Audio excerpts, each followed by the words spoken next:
The cinematic hook. They say an alpha never begs. That power bows to no one, breaks for nothing. But here stands Kyle Draven, the most feared king in 5 territories, staring at an empty bed and a letter that's burning a hole through his chest. His mate is gone. His child, unborn and unknown until this moment, is gone with her. And for the first time in his ruthless life, the Alpha King realizes he's lost the only battle that ever mattered. Stick around till the end, because this story doesn't go where you think it does. Hit that like button and drop your city in the comments so I know who's riding with us on this one. The first thing Kyle noticed when he walked into their chambers was the silence. Not the comfortable kind. Not the silence of sleep or meditation or even anger. This was the silence of absence, heavy and final, like the air after a funeral when all the mourners have gone home and you're left alone with what you didn't say.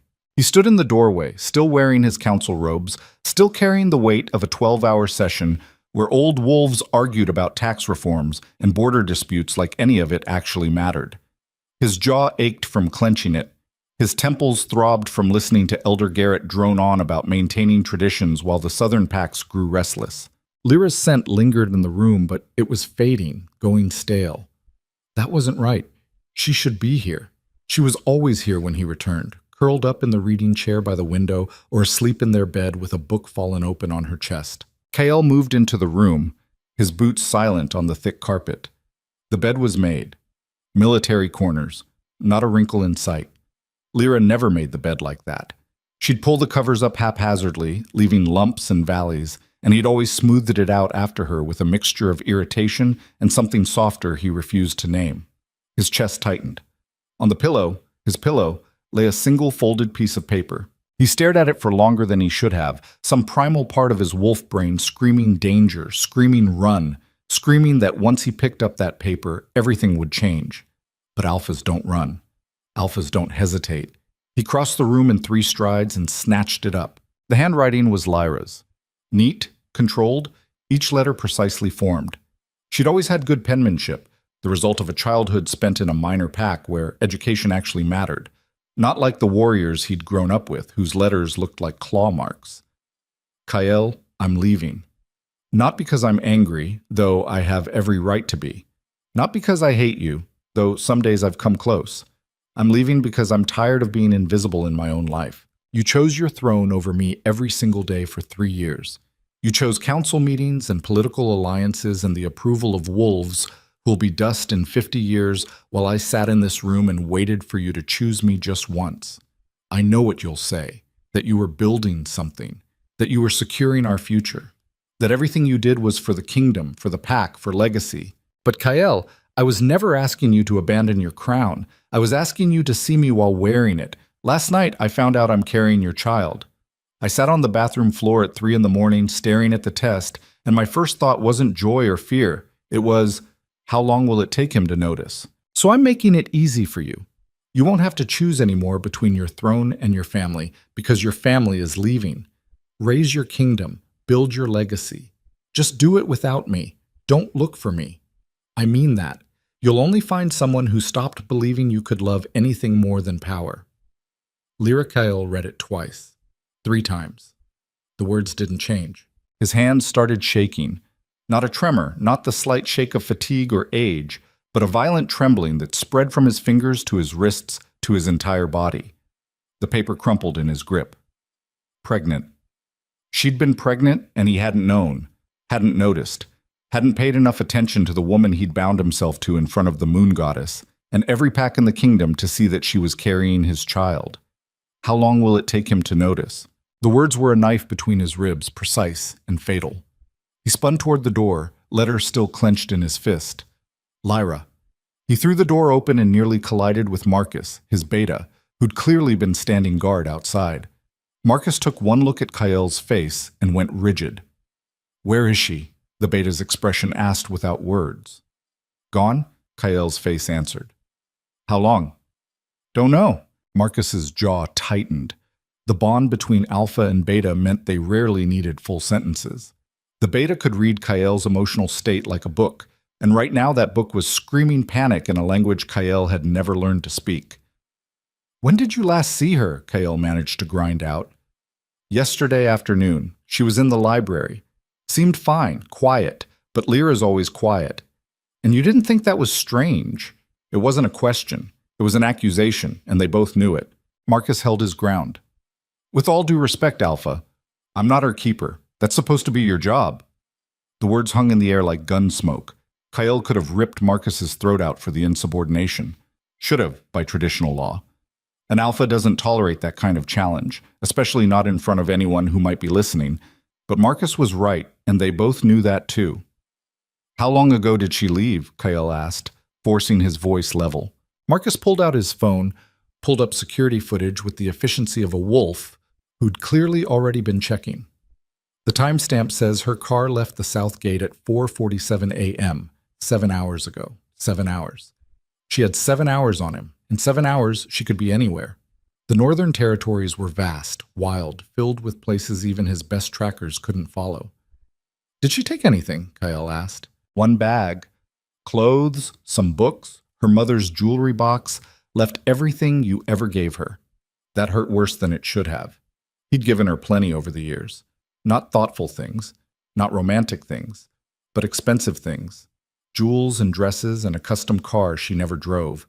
All of it still here. All of it meaningless. Get everyone up, Kael said. I want trackers on her scent. I want every gate guard questioned. I want to know which direction she went, which road she took, where she might be headed. Marcus hesitated. Alpha, if she doesn't want to be found... I don't care what she wants, Kael snarled, and his wolf surged forward in his voice, making the words echo with power. She's my mate. She's carrying my heir. I want her found. Now. The command rippled outward, binding and absolute. Marcus's head bowed automatically, his wolf submitting even as the man's eyes stayed hard. Yes, Alpha. Marcus turned and strode down the hallway, already barking orders into his phone. Within minutes, the entire palace would be awake. Trackers would be mobilized. Guards would be questioned.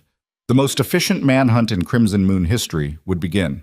And yet Kael stood there in the doorway, still holding the crumpled letter, and felt more powerless than he'd ever felt in his life. Tasek. 6 hours later, Kael stood in the war room surrounded by maps and reports, and a dozen wolves who all looked like they wanted to be anywhere else. Nothing, the head tracker said, and the word landed like a death sentence. Her scent ends at the south gate. After that, nothing. She either masked or got into a vehicle with someone we can't identify. How does a scent just end? Kael asked quietly. Too quietly. The kind of quiet that came before violence. The tracker, a grizzled wolf named Silas, who'd been hunting for 40 years, met his eyes without flinching. Wolfsbane oil. Rub it on your skin, and you're a ghost to us. She planned this, Alpha. This wasn't impulsive. Kael's claws extended involuntarily, cutting into his palms. Blood dripped onto the mahogany table. She's one woman, he said. Pregnant. Alone. You're telling me 12 of the best trackers in the kingdom can't find one pregnant woman? We're telling you she doesn't want to be found, Silas said bluntly, and she's smart enough to make sure she isn't. There's a difference between tracking prey and tracking someone who knows how tracking works. Then try harder. Alpha, Silas said, and his voice gentled slightly, the way you'd talk to someone in grief, which only made Kael's rage spike higher. The northern territories are 400,000 square miles of wilderness. No packs, no laws, no infrastructure. If she went north, and every sign says she did, she's in Wind territory now. Rogue country. The kind of place where wolves go to disappear. Or die, Marcus added quietly. Everyone turned to look at the beta. Marcus met Kael's eyes steadily. You need to hear it, Alpha. A pregnant wolf alone in rogue territory has maybe a week before someone finds her. And when they do, they're not going to care that she's a queen or that the child is yours. They're going to see an opportunity. What kind of opportunity? Kael asked, though he knew. Of course he knew. The kind where they hold her for ransom, Marcus said, or kill her and claim the child as their own to legitimize their bloodline. Or worse. No one asked what worse meant. They all knew. Kael's wolf howled inside his chest, a sound of pure rage and terror that wanted to claw its way out and tear through everything between him and his mate. He forced it down with every ounce of control he'd spent a lifetime building. "Then we go north," he said. "I'll lead the search myself." Silence crashed through the room. Finally, Elder Garrett spoke from the corner where he'd been lurking like a spider. "The king cannot abandon his throne to chase after a wayward mate. The kingdom needs you here." Cale turned slowly to face the old wolf. Garrett was ancient, one of the original counselors who'd served Kael's father and grandfather before him. His face was a roadmap of wrinkles, his eyes sharp and calculating. "My mate is missing," Kael said with deadly precision. "My child is in danger. The kingdom can wait." "Can it?" Garrett's voice dripped false concern.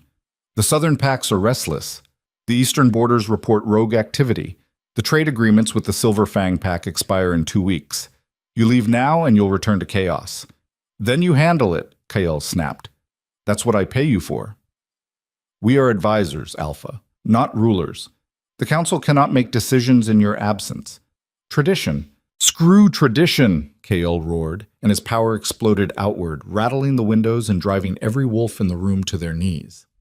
"My mate is out there. My son is out there. And you're talking to me about trade agreements?" Elder Garrett stayed kneeling, but his eyes glittered with something cold and knowing. "Forgive me, Alpha, but perhaps if you'd paid such attention to your mate while she was here, she wouldn't be out there now." The room went dead silent. Kael could have killed him, should have killed him.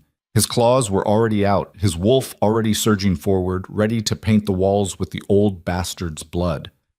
But the words hit home because they were true. Everyone saw it on his face.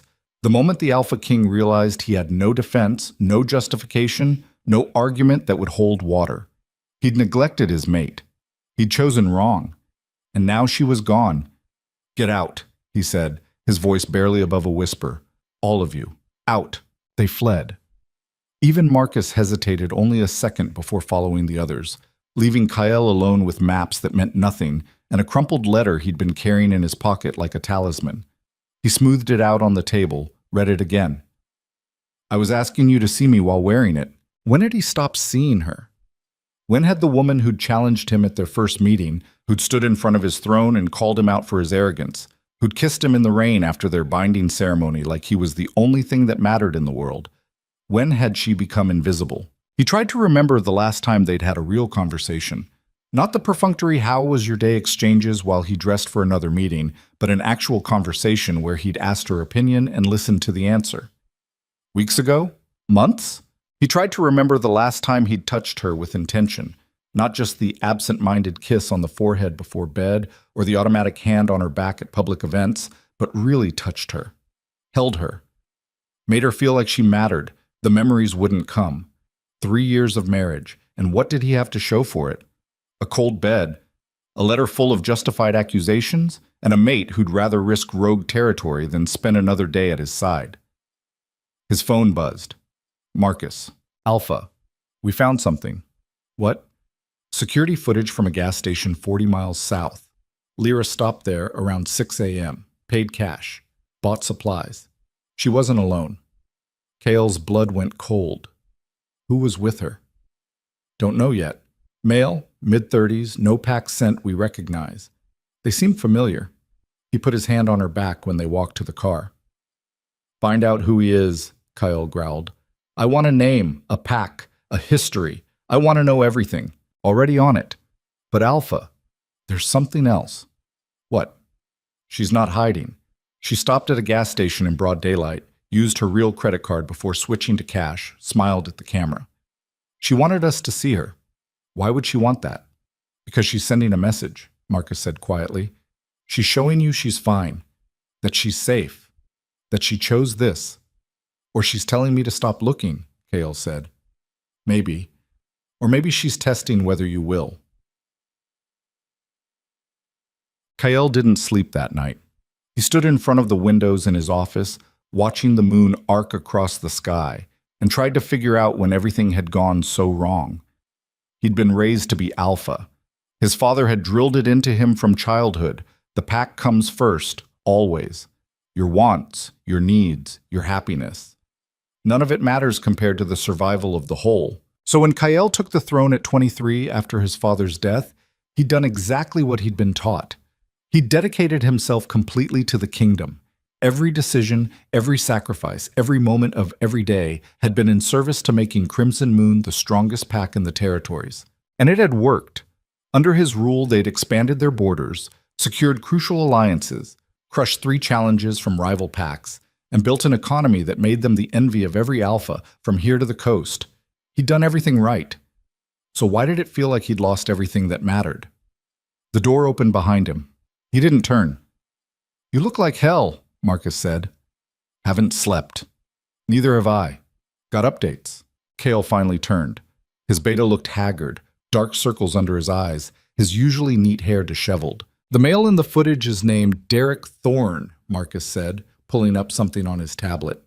"Age 36, former warrior from the Frost Peak, pack up north. Left his pack 5 years ago, became a freelance tracker and guide. Specializes in helping wolves navigate the northern territories. No criminal record, no political affiliations, generally respected in the communities he works with. He's helping her disappear. Looks that way. An alpha. He's good at it. If she hired him, she's serious about staying gone." "How did she even find him?" Kale asked. "She's never left the kingdom." Marcus hesitated. "Actually, she has. Found records of 3 trips to the northern settlements over the past 6 months. Short trips, 2 or 3 days each. Said she was visiting historical sites for a research project." "What research project?" "The one she told you about 4 months ago at dinner. The one you said sounded interesting and then never asked about again. The words were another knife, surgical and precise." Kale closed his eyes. He'd done that. He remembered now, vaguely. Lyra had been excited about something, talking rapidly about old pack structures and migration patterns. And he'd nodded along while reading reports on his tablet. "She was planning this for months," he said quietly. "While I was sitting across from her at dinner, she was planning her escape. Can you blame her?" Kale's eyes snapped open. "What did you just say?" Marcus held his ground. "I said, can you blame her? Because I can't. I've watched you for 3 years, Alpha. Watched you build an empire while your mate sat alone in that palace. Watched her smile fade a little more every month. Watched her stop trying to get your attention because she knew she wouldn't get it. You're out of line. Someone needs to be." Marcus's voice hardened. "You want the truth? Here it is. Lyra's leaving is the best thing that could have happened to you, because it's the only thing that could have made you realize what you had." "I know what I had," Kale snarled. "Do you? Because from where I stand, you knew what you owned. There's a difference." The accusation hung between them like a grenade with the pin pulled. Kale wanted to rage, to deny it, to throw Marcus out for his insubordination. But the words stuck in his throat because they were true. He'd treated Lyra like a possession, a beautiful, valuable possession that he kept safe and provided for and displayed at formal events, but a possession nonetheless. "When was the last time you asked her what she wanted?" Marcus pressed. "Not what she needed, not what would make her comfortable, but what she actually wanted out of life." Kale said nothing. "When was the last time you asked her about her day and actually listened to the answer? When was the last time you surprised her with something that mattered to her instead of something expensive? When was the last time you made her feel like she was more than just the woman who warmed your bed and looked good on your arm?" "Stop," Kyle said quietly. "No," Marcus said. "You don't get to stop. You made me beta because I'm the only one with the balls to tell you the truth. So here's the truth. You failed her. Not as an alpha, not as a king, but as a mate. And now she's gone, and you're standing here trying to figure out how to fix it with trackers and searches and commands, when the only thing that would have kept her here was something you haven't given her in 3 years." "What?" Kyle asked, his voice raw. "Yourself," Marcus said simply. "She didn't want your money or your title or your protection. She wanted you. The man, not the crown. And you were so busy being the Alpha King that you forgot how to be her husband." The words landed like physical blows. Kale turned back to the window, his reflection staring back at him. He looked old, tired. Nothing like the powerful Alpha King the kingdom saw. "How do I fix this?" he asked quietly. "You start by understanding—" "It might be too late," Marcus said, and his voice gentled. "She didn't leave because she was mad, Kyle. She left because she was done. There's no anger in that letter, just exhaustion. And that's so much worse. What if I find her? then you'd better have more to offer than an apology, because sorry doesn't unwrite 3 years of neglect.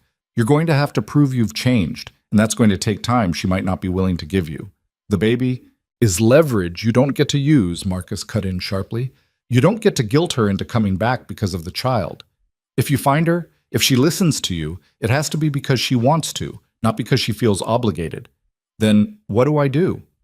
Marcus was quiet for a long moment. You do what you should have done 3 years ago. You put her first.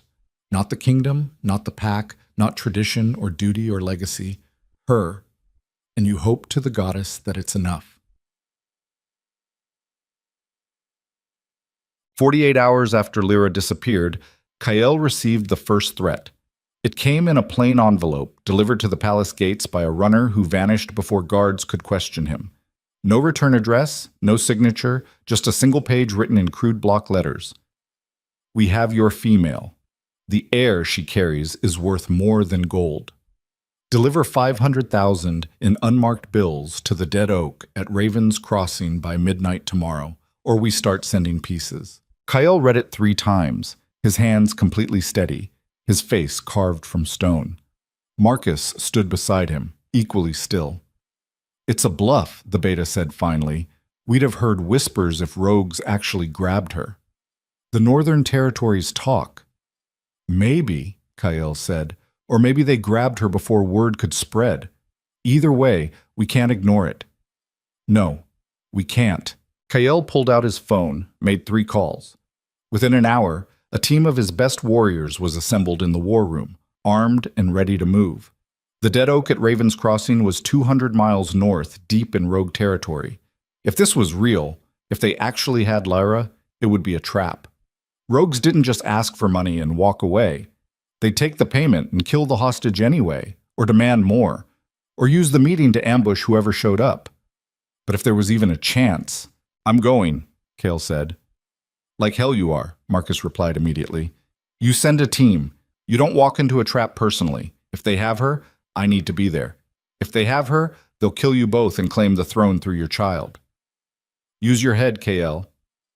I am using my head, Kael said coldly, and my head says my mate needs me. So I'm going. Then I'm going with you. No, you stay here. If this goes wrong, the kingdom needs its alpha alive, Marcus interrupted. I'm going. That's not a request. They stared at each other, 2 wolves who'd fought side by side for over a decade, who knew each other's every tell and weakness. Finally, Kael nodded.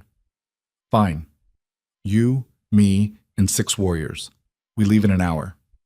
And if it's a trap? Then we spring it, Kael said grimly.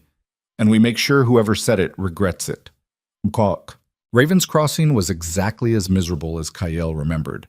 He'd been there once before, years ago, tracking a rogue pack that had been raiding settlements. The place was all mud and desperation, a cluster of ramshackle buildings around a crossroads where 3 territories met and no laws applied.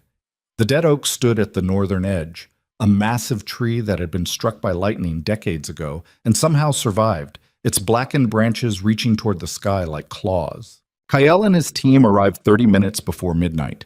They spread out in the surrounding woods, invisible and silent, while Kael and Marcus approached the tree alone. The money was in a duffel bag slung over Marcus's shoulder, $500,000 in cash withdrawn from the kingdom's emergency reserves.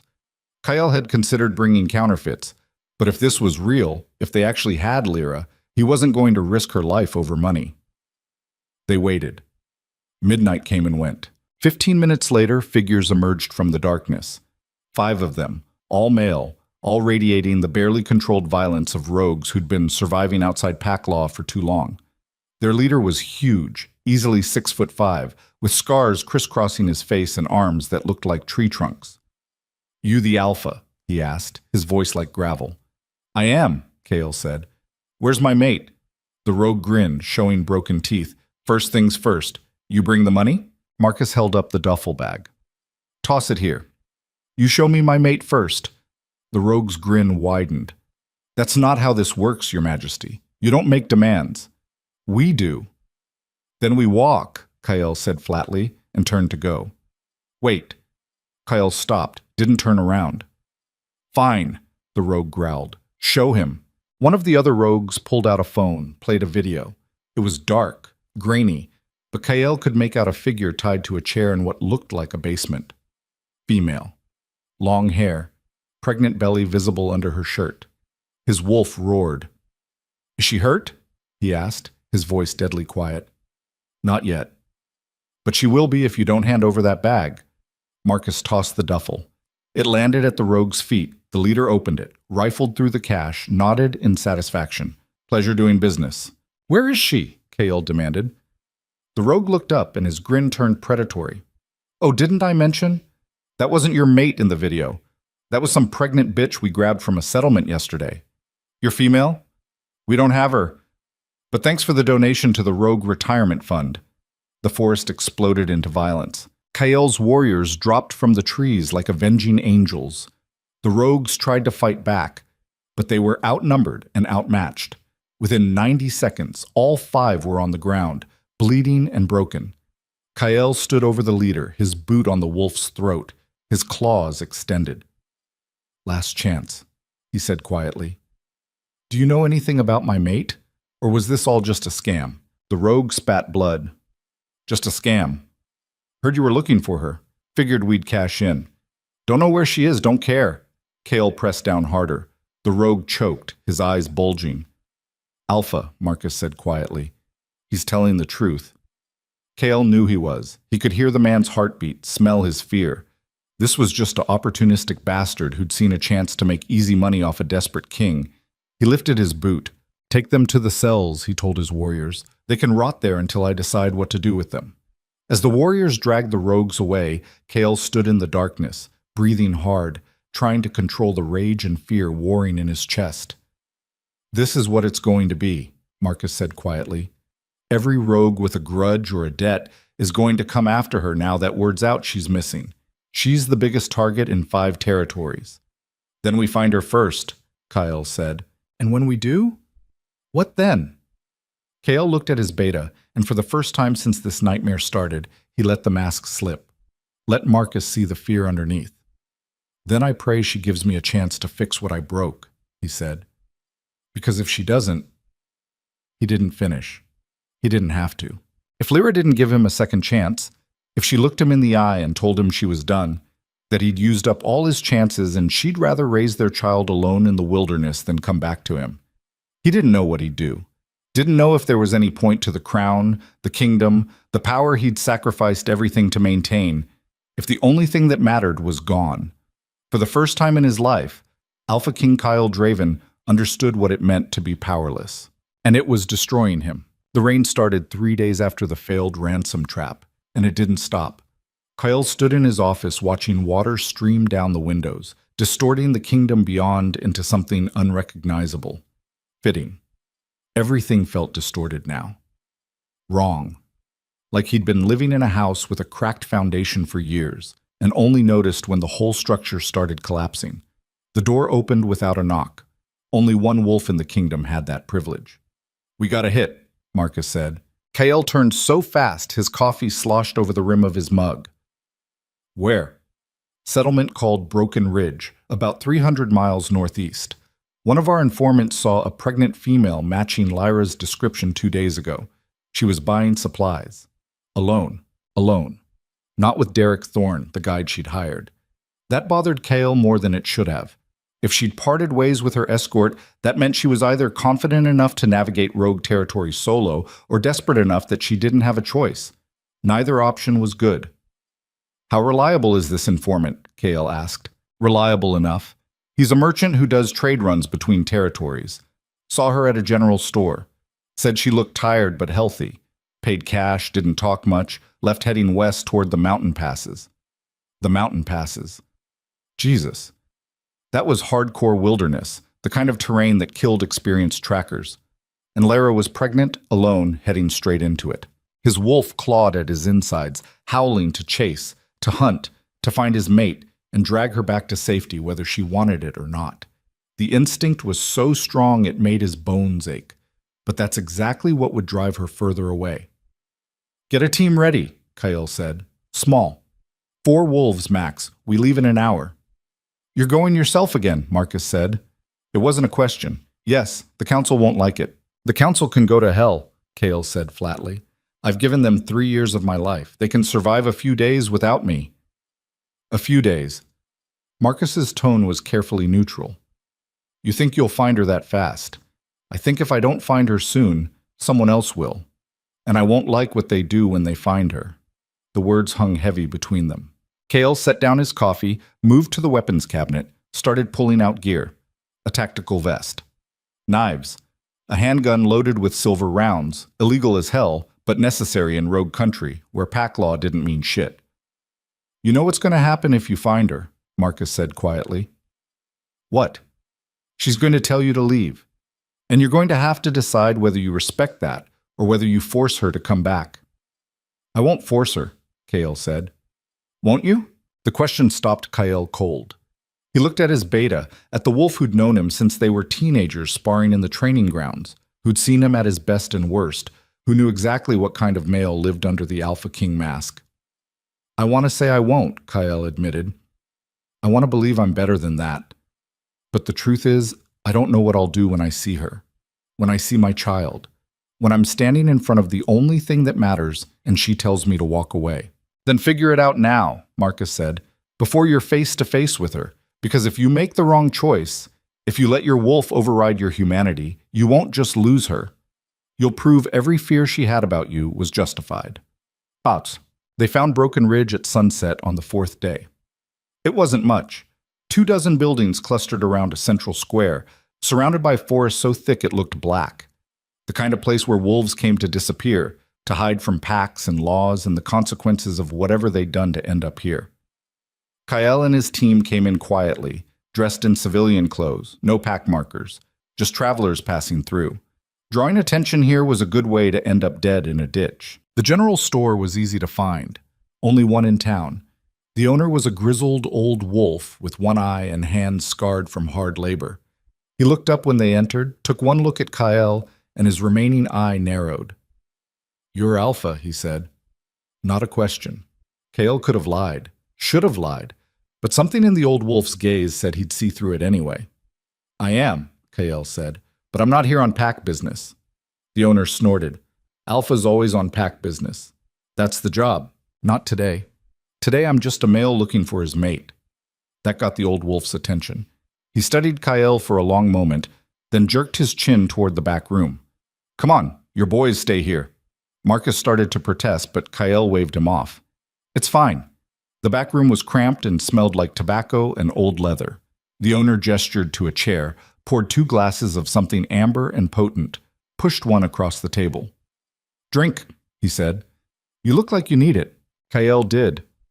The liquor burned going down, harsh and unrefined, nothing like the expensive whiskey in his office cabinet. It tasted real. I heard you're looking for a pregnant female, the owner said. Pretty thing, dark hair, green eyes. Came through here 3 days ago. That's her. Do you know where she went? The owner took a slow drink, watching Kyle over the rim of his glass. Depends. You planning to hurt her? No. The owner's eye bored into him. Funny thing about alphas. They always think they're not hurting anyone. Power's just power, right? Dominance is natural. But I've seen enough females run from their alphas to know that the worst wounds don't leave scars you can see. Kale's jaw tightened. I'm not here to hurt her. I'm here to make sure she's safe. Safe from what? From rogues or from you? The words were a slap. Both, Kyle said quietly. If I'm being honest, that seemed to satisfy something in the old wolf. He nodded slowly. She bought enough supplies for a week. Camping gear, dried food, a map of the mountain passes. I told her those passes are suicide this time of year. Snow's already starting at the higher elevations, and she's in no condition to be climbing. What did she say? She said she'd been in worse situations. Then she paid and left. Kale closed his eyes. Stubborn. God, she was so stubborn. It's what had drawn him to her in the first place, that core of steel that refused to bend. And now it might get her killed. Did she say where she was going? No. But I've been running this store for 40 years. I know where wolves go when they want to disappear. There's a settlement about 60 miles west up in the high country. A place called Haven's End. It's where females go when they're running from something. No males allowed past the gates without permission from the council. they'd take her in. Kale's wolf bristled at the idea of his mate in a settlement that explicitly excluded males, but he shoved the instinct down. If Lyra was safe, that's all that mattered. How do I get there? The owner pulled out a battered map, marked a route with a pencil. Follow this trail west. It's rough going, especially the last 20 miles. You'll need to leave your vehicles and hike. And when you get there, don't expect a warm welcome. They've seen enough of what alphas do to their mates. They won't trust you. I don't care if they trust me. I just need to see her. The owner studied him again, then nodded. One more thing. Girl like that running from an alpha king hiding a pregnancy. She's not just scared, she's done. Whatever you did to make her leave, it was bad enough that she'd rather risk dying in the mountains than stay with you. You show up at Haven's End making demands, they'll kill you and bury you where no one will ever find the body. Noted, Kyle said. The old wolf raised his glass. Good luck, Alpha. You're going to need it. Upalkit. The trail to Haven's End was exactly as brutal as advertised. They left the vehicles behind and hiked on foot, carrying minimal gear, moving fast. The temperature dropped 10 degrees with every 1,000 feet of elevation. By the second day, there was snow on the ground and ice forming on the tree branches. Kale barely felt it. His wolf was too close to the surface, driving him forward with single-minded determination. Lyra was close. He could feel it in his bones, in the way his heart rate kicked up every time the wind shifted, like maybe it would carry her scent. Marcus kept pace beside him, silent and watchful. The other two wolves they'd brought, veterans named Torres and Simmons, followed without complaint. On the third day, they hit the checkpoint. It was subtle, just a break in the trees, a clearing that looked natural but wasn't.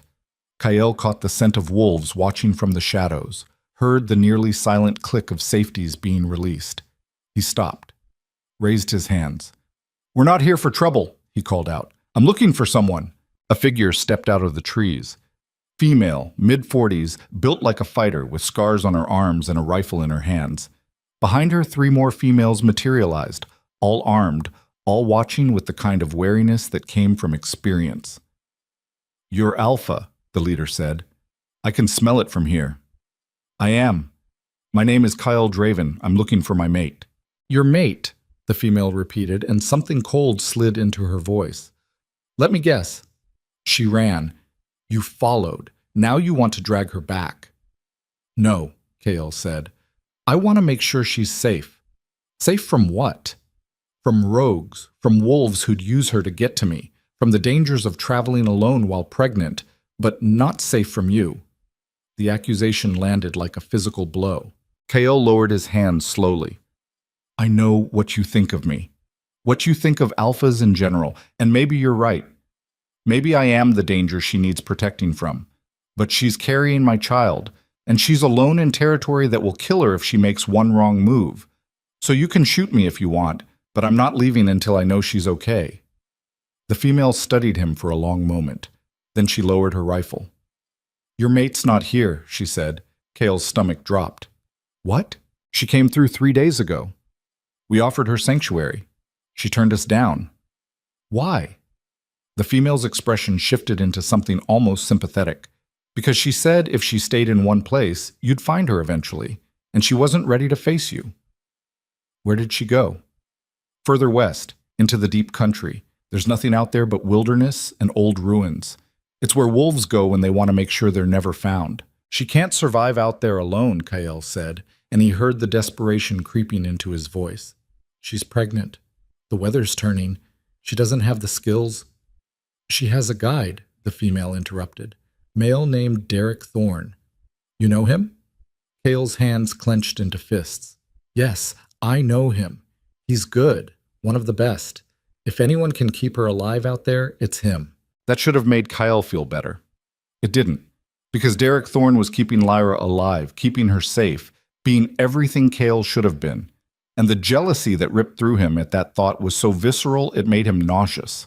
His wolf wanted to hunt the male down, rip him apart for daring to put his hands on what belonged to the alpha. The instinct was overwhelming, primal, the kind of possessive rage that could make him do something he'd regret. "And that's exactly the problem, isn't it?" the rational part of his brain whispered. "You still think of her as something that belongs to you, not a person with her own choices, just a possession you've lost track of." Can you tell me which direction they went? Kael asked, forcing his voice level. The female hesitated. Then she pulled out a map, marked a location. Last we heard, they were heading toward the old temple ruins about 80 miles northwest. But that was days ago. They could be anywhere by now. Why would they go to temple ruins? Because there's a network of caves underneath, dry, defensible, easy to hide in. Also because there's a hot spring that flows through the lower levels. Good place for a pregnant female to rest. Kael committed the location to memory. Thank you. Don't thank me yet, the female said. The path to those ruins goes through Talon Ridge territory. You know what that means? Kael did. Talon Ridge was controlled by a rogue pack led by a wolf named Victor Steele, a vicious bastard who'd been exiled from 3 different territories for crimes ranging from murder to trafficking. If Victor found out an alpha's pregnant mate was traveling through his territory, we'll handle it, Kael said. The female's expression said she doubted that. One more thing, Alpha. Your mate? She asked us to give you a message if you came looking. What message? The female's eyes softened slightly. She said to tell you that she forgives you, but forgiveness doesn't mean she's coming back. The words hit harder than any physical blow could have. Kael stood there in the snow, surrounded by armed females who'd gladly kill him if he made one wrong move, and felt something inside him break open. Not the clean break of a bone snapping, the messy break of something that had been cracking for years finally giving way. She forgives me, he repeated quietly. That's what she said. But she doesn't love me anymore. The female didn't answer. She didn't have to. The truth was written all over her face. Kael nodded once, slowly. Okay. Thank you for the information. He turned to leave. Alpha, the female called after him. He stopped, didn't turn around. Whatever you're planning to do when you find her, make sure it's about what she needs, not what you want. Because if you show up and make this about you, about your pride or your throne or your wolf's instincts, you'll lose her for good, and you'll deserve it. I know, Kael said, and he did. That was the hell of it. He knew exactly what he'd done wrong, knew exactly how he'd failed, knew exactly why she'd left. The knowledge didn't make it any easier to fix. Basek. They made it to Talon Ridge territory 2 days later. The first sign they'd crossed the border was the bodies. 3 wolves, strung up from trees like grotesque decorations. They'd been dead for days, their bodies picked over by scavengers. A warning to anyone who thought about crossing Victor Steele without permission. This is bad, Torres muttered. We should turn back, find another route. There is no other route, Marcus said, studying the map. Not unless we want to add 3 weeks to the journey. Then we go through fast and quiet, Kael said. We don't engage unless we have to. And if we have to, Simmons asked, then we make it count. They moved carefully, staying off the main trails, using every trick they knew to mask their scent and presence. For 6 hours, it worked. Then Victor's wolves found them anyway. There were 8 of them, all battle-scarred and feral-looking, the kind of wolves who'd killed enough that it showed in their eyes. They materialized from the forest like ghosts, surrounding Kael's group before anyone could react. Their leader was a massive brute with a face like a sledgehammer and eyes that held no mercy. Well, well, he drawled. What do we have here? Trespassers? We're just passing through, Kael said calmly. We don't want trouble. Too bad. Trouble found you anyway. The brute took a step forward, so did his pack. The circle tightened. Kael's wolf surged forward, ready to fight, ready to kill, ready to do whatever it took to get to Lyra. But he forced it down. 4 against 8 were bad odds, and they couldn't afford to get bogged down in a fight. What do you want? Kael asked. The brute grinned. Everything you got. Weapons, supplies, clothes. Hell, we might even take your boots if they fit. You're making a mistake, Marcus said quietly. Am I? The brute's grin widened. See? I don't think I am. I think you're just 4 wolves who wandered into the wrong territory. And in Victor's territory, there's a toll for passage. Name it, Kael said. 5,000. Cash. We don't have 5,000. Then you got a problem. The wolves moved closer. Kael could see the calculation in their eyes, the way they were sizing up his group, looking for weaknesses. Torres had his hand on his knife. Simmons was shifting his weight, preparing to spring. This was about to get very ugly, and then a voice cut through the tension like a blade. That's enough. Everyone turned. A figure stood at the edge of the clearing, male, mid-50s, wearing a long coat and an expression of utter boredom. But there was power radiating from him, the kind of power that made every wolf in the vicinity sit up and pay attention. Victor Steele. Had to be. The brute immediately stepped back, lowering his eyes in submission. "Boss, we were just harassing travelers," Victor finished. "I heard." He walked into the clearing, his gaze sweeping over Kael's group with casual interest. When his eyes landed on Kael, something shifted in his expression. "Alpha," he said. "Been a long time since we had an Alpha King passing through." "You know who I am," Kael said. "It wasn't a question.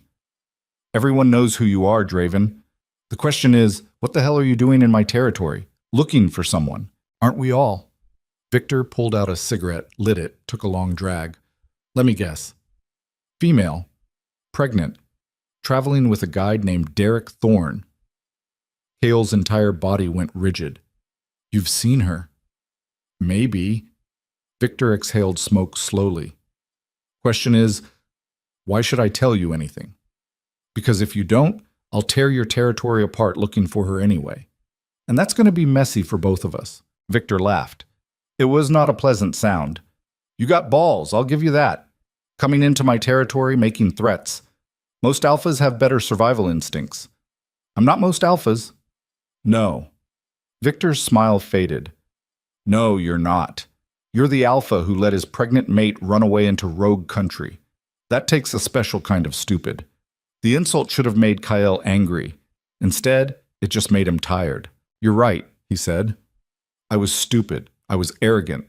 I thought I could have everything without sacrificing anything. And I was wrong. And now she's out here, in danger, because of me. So if you want to stand here and list all my failures, go ahead. But it won't change the fact that I need to find her." Victor studied him through the cigarette smoke. "What'll you do when you find her?" "I don't know," Kael admitted. "Probably beg. Probably grovel. Probably do whatever it takes to convince her I've changed. And if she says no, then I'll make sure she's safe and walk away." Victor's eyebrows rose. "Just like that?" "Just like that." The rogue leader was silent for a long moment. Then he dropped his cigarette, ground it out under his boot. "Your mate came through here 4 days ago," he said. "Thorne had her holed up in a safe house while he negotiated passage. I gave them safe conduct through my territory in exchange for medical supplies. They were heading northwest toward the old temple ruins." "That matches what we heard," Marcus said. Victor nodded. "But here's the thing. About 6 hours after they left, another group came through asking about them. 5 wolves, heavily armed, professional. They had a photo of your mate. Said they were bounty hunters." Kael's blood went cold. "Bounty hunters. Someone put a price on her head," Victor said flatly. 50,000 for the female, alive. Another 50 for the child once it's born. That's serious money. Enough that every rogue and mercenary in 5 territories is going to be hunting her. Who put out the bounty?" Victor shrugged. "Bounty came through encrypted channels. Could be anyone. Rival pack, political enemy, someone who wants leverage over you. Take your pick." Kael's mind raced. Someone wanted Lyra badly enough to put a $100,000 bounty on her and his unborn child. That level of money meant organization, resources, connections, not just some rogue pack looking to make a quick buck. "Did you tell them where she went?" Kael asked. Victor's expression hardened. "I don't give up females to bounty hunters. Not my style. I told them she'd passed through heading east, sent them in the wrong direction. But they're not idiots. They'll figure it out eventually." "How much of a head start did you give her?" "Maybe a day, maybe less if they're good." Kael turned to Marcus. "We need to move. Now." Marcus nodded. "Already on it." Victor held up a hand. "One more thing, Alpha. Those temple ruins? They're not empty. There's a cult that's taken up residence there, calls themselves the Children of the New Moon. They're heavily armed, heavily paranoid, and they don't like outsiders. You go barging in there looking for your mate, they'll kill you first and ask questions never." "Then I'll have to be persuasive," Kael said. Victor laughed again, shook his head. "You know what? I like you. You're either brave or crazy, and I respect both. Tell you what, I'll give you 2 of my wolves as guides. They know the area, know how to approach the cult without getting shot. Consider it a professional courtesy. Why would you help me? Because your mate looked me in the eye and didn't flinch, Victor said. That takes guts. And because I've got daughters of my own, I know what it's like to want to keep them safe, even from themselves. He whistled sharply. 2 wolves emerged from the trees, both female, both carrying enough weapons to outfit a small army. This is Reese and Jax, Victor said. They'll get you to the ruins alive. After that, you're on your own. Kale nodded. Thank you. Don't thank me yet, Victor said. You might not like what you find when you get there. The temple ruins rose out of the forest like broken teeth. What had once been a grand structure was now little more than crumbling walls and collapsed towers, reclaimed by nature and time. But there were signs of recent habitation, smoke rising from what looked like the main hall, lights flickering in the windows, armed guards patrolling the perimeter. Reese held up a hand, signaling the group to stop. They crouched in the underbrush, watching the compound. How many? Marcus whispered. At least 20, Jax replied. Maybe more inside. They rotate guards every 4 hours like clockwork. How do we get in? We don't, Reese said. Not without an invitation. But I know someone on the inside. Give me an hour. She disappeared into the forest without another word. Kyle settled in to wait, every nerve in his body screaming to move, to act, to find Lyra and make sure she was safe. But rushing in blind would get them all killed. So he waited. And while he waited, he thought about what he'd say when he finally saw her. I'm sorry. That seemed inadequate. I was wrong. Also inadequate. I love you. Did he even have the right to say that anymore? Love wasn't just a feeling. It was actions, choices, daily decisions to put someone else first. And he'd failed that test over and over. What would she see when she looked at him? The male she'd fallen for? Or the cold alpha who'd ignored her for 3 years? Could people change? Really change? Not just promise to change in the heat of the moment, but actually rewire themselves at the fundamental level? He didn't know, but he was about to find out. Reese returned exactly 1 hour later with a hooded figure in tow. This is Brother Matthias, she said. He's agreed to escort you inside. The hooded figure pushed back his hood, revealing a weathered face with kind eyes. Your maid is here, he said quietly. She arrived yesterday. She's resting in the lower sanctuary. Is she hurt? Kael demanded. Exhausted, malnourished, but alive. The child is strong. I need to see her. That's not my decision. Our Mother Superior will decide if you're granted access. Then take me to her, Kael said. Brother Matthias studied him for a long moment. You should know, Alpha, that your mate has requested sanctuary here. Under our laws, that means she's under our protection. If she doesn't want to see you, we won't force her. I understand, Kael said, though the words felt like swallowing glass. They followed Brother Matthias through a hidden entrance in the temple wall, down a series of narrow corridors lit by torches, until they reached a large chamber where a woman sat on a throne-like chair. She was ancient, her face a map of wrinkles, but her eyes were sharp and assessing. I am Mother Kala, she said, and you are the Alpha who drove his mate into the wilderness. It wasn't a question, and Kael couldn't deny it. I am, he said. Why should I let you see her? Because she's my mate, my child. Mother Kala's laugh was bitter. Your mate, your child. Everything is possession with alphas. Nothing is partnership. You're right, Kael said, and the admission seemed to surprise her. I treated her like a possession, like something I owned, and that's why she left. But I'm here now, and I'm asking, not commanding, asking for a chance to make it right. And if she refuses to see you, then I'll respect that. But I need to hear it from her, not from you, not from anyone else. I need to look her in the eye and hear her tell me she's done. Mother Kala was silent for a long moment. Then she nodded. Very well, she said. I'll ask her. But the choice is hers. A younger woman was sent to fetch Lyra. The minutes that followed were the longest of Kael's life. Every second felt like an hour, every breath an effort. And then he heard footsteps. Turned. And there she was. Lyra stood in the doorway, one hand on her swollen belly, her face pale and drawn. She'd lost weight everywhere except the pregnancy, her cheekbones sharp, dark circles under her eyes. Her hair was pulled back in a messy braid, and she was wearing clothes that were too big for her frame.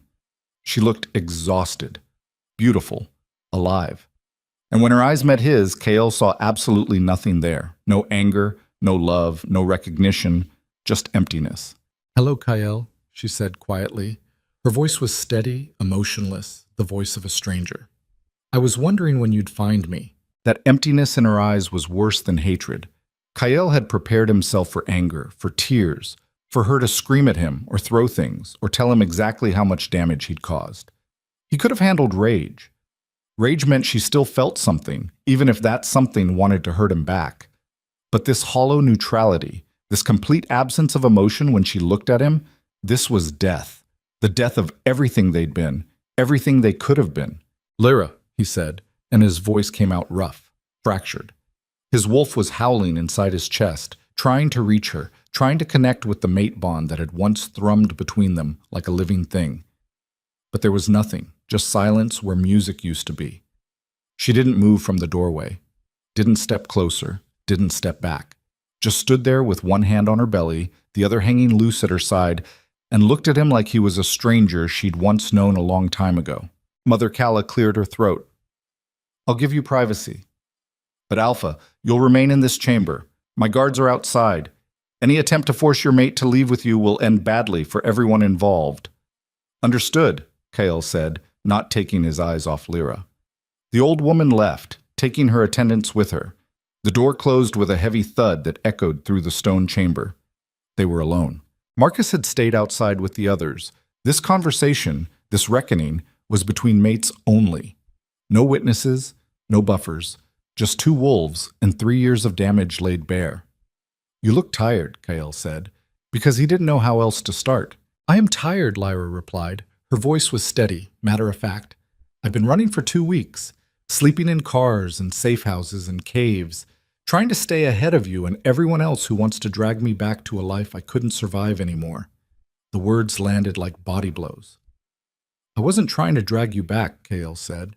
"I was trying to make sure you were safe." "Safe," Lyra repeated, and something flickered in her eyes.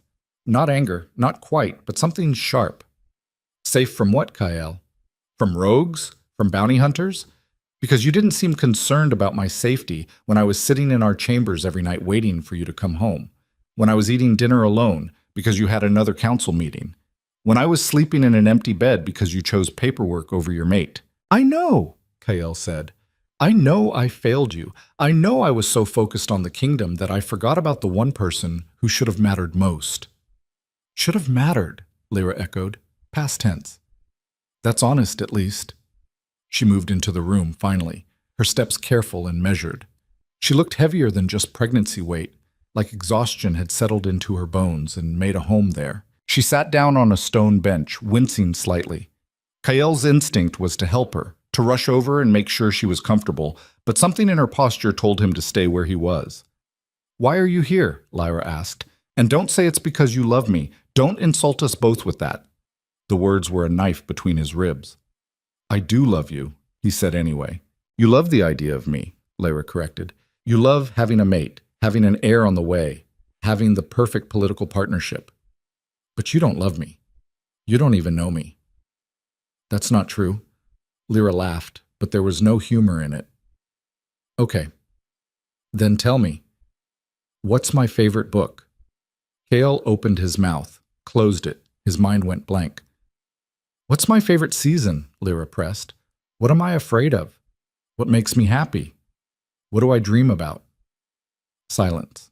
"You can't answer," Lyra said softly, "because you never asked. In 3 years of marriage, you never once asked me what I wanted out of life beyond being your mate and bearing your children." "I thought you were happy," Kael said, and even as the words left his mouth, he knew how weak they sounded. "You thought I was convenient," Lyra corrected. "I was there when you needed me, quiet when you didn't, and grateful for the scraps of attention you threw my way. That's not happiness, that's survival." Kael felt something crumbling inside him, some foundation he'd built his entire life on revealing itself as sand. Everything he'd believed about their relationship, about what it meant to be an alpha and a mate and a king, was wrong. Fundamentally, catastrophically wrong. "I want to fix this," he said. "Tell me how to fix this." Lyra looked at him for a long moment. Then she shook her head. You can't, she said, because fixing it would require you to become someone you're not. It would require you to put me first, consistently, every day, above the kingdom and the pack and your own ambitions. And we both know that's not going to happen. You're an alpha king, KL. That's what you are at your core. And alpha kings don't put their mates first. They put their thrones first. I can change, Kael said desperately. Can you? Lyra's voice was gentle now, almost pitying. Because I've been watching you for 3 years, and the pattern never changes. Every time there's a choice between me and the kingdom, you choose the kingdom. Every time. And you always have a good reason. It's always urgent, always important, always just this one time, and then things will be different. This time is different. No, Lyra said. This time, you're scared. You're scared because I left, because I took away the comfortable arrangement you'd built, because there are bounty hunters and rogues and all these external threats that make you feel like you're losing control. But once those threats are gone, once I'm back in that palace, safe and contained, you'll go right back to who you were, because that's who you know how to be. The truth of it was devastating. Kael wanted to argue, to insist she was wrong, but the words wouldn't come, because she wasn't wrong. Every promise he'd ever made to prioritize her had crumbled under the weight of the next crisis, the next political challenge, the next opportunity to strengthen his kingdom. The pattern was clear, and patterns didn't break just because you wanted them to. I'm carrying your son, Lyra said, and her hand moved protectively over her belly. And I'll make sure he knows who his father is. I'll tell him about your strength and your intelligence and your dedication. But I won't come back. I can't. Because going back means watching myself disappear again, and I finally found myself out here in the wilderness. I won't give that up. What if I abdicate? Kael said suddenly. Lyra's eyes widened. What? I'll abdicate. I'll give up the throne. We'll go somewhere quiet, somewhere away from all of this, and I'll just be your mate. Not an alpha, not a king, just yours. Lyra stared at him like he'd grown a second head. You don't mean that, she said. I do. No, you don't. Because you've spent your entire life building that kingdom. It's not just what you do, it's who you are. You'd resent me within a year, hate me within 2, and I'd be right back where I started, invisible and resentful, except this time in some cabin in the woods instead of a palace. She was right. God help him, she was right again. Because even as he'd made the offer, part of him had been calculating the cost, weighing what he'd lose, already feeling the phantom ache of giving up everything he'd built. The throne wasn't just a job, it was his identity, his purpose, the lens through which he understood himself. Without it, who was he? Just a male who'd failed his mate so thoroughly she'd rather raise their child alone than give him another chance. The door burst open. Marcus stood there, his face grim. Alpha, we have a problem. Kael turned, some part of him almost grateful for the interruption. What kind of problem? The kind with guns and bad intentions. Marcus stepped into the room. There's a group outside the temple, 20, maybe 25 armed wolves. They're demanding Mother Kala hand over Lyra. The bounty hunters, Kael said. That's my guess.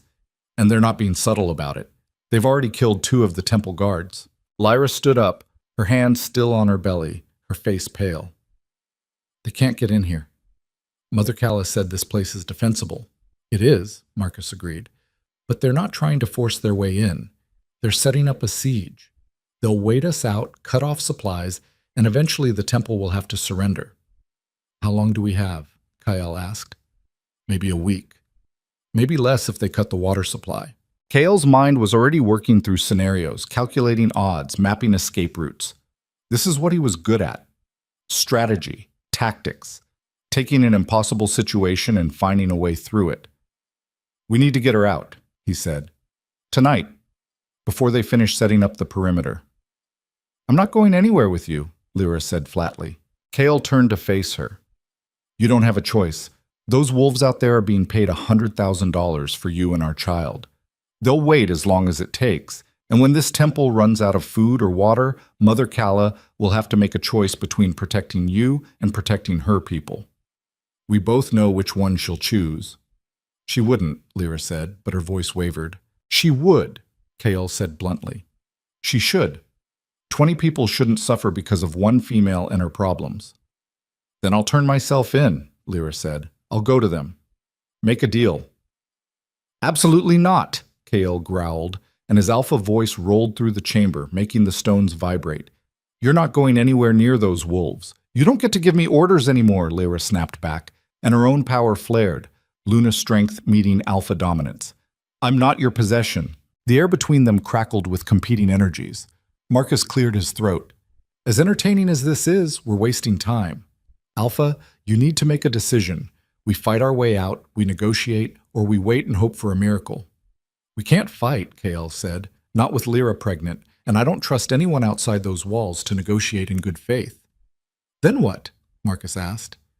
Then I give them what they want, Kael said slowly, an idea forming. Me. Both Lyra and Marcus spoke at the same time. No. Absolutely not. Kael ignored them. Think about it. They want leverage over the Alpha King. They want money. I can give them both. I'll turn myself over, make sure Lyra gets safe passage out of the territory, and then deal with whoever hired them from the inside. That's suicide, Marcus said flatly. Maybe, Kael agreed. But it gets Lyra and our son to safety. And then what? Lyra demanded. You die a hero and I raise our child alone, knowing you sacrificed yourself because I ran away? Better than both of us dying, Kael said. No, Lyra said. She moved closer, and for the first time since he'd arrived, there was real emotion in her eyes. Anger, fear, something that looked almost like caring. You don't get to do this. You don't get to make up for 3 years of neglect by throwing yourself on a grenade. I'm not trying to make up for anything, Kael said quietly. I'm trying to keep you alive. By getting yourself killed, Lyra shot back. That's not redemption. That's cowardice. The word hit like a slap. Before Kael could respond, one of Mother Kala's guards rushed in. The mercenaries are demanding a parley. They want to speak with whoever's in charge. Tell them I'll speak with them, Kael said. The guard hesitated, looking at Mother Kala, who'd appeared in the doorway. The old woman studied Kael for a moment, then nodded. Very well. But I'm coming with you. This is still my temple. They assembled outside the main gates 10 minutes later. Kael, Mother Kala, Marcus, and 4 of the temple guards. On the other side of the clearing, the mercenaries waited, a wall of armed wolves radiating barely contained violence. Their leader stepped forward. He was younger than Kael expected, maybe early 30s, with cold eyes and a professional demeanor that was somehow more threatening than obvious hostility. I'm Captain Drake, he said. I believe you know why we're here. I do, Kael replied. The bounty on my mate. Not just a bounty, Drake corrected. A contract. Someone wants her very badly, alive and unharmed. The child, too.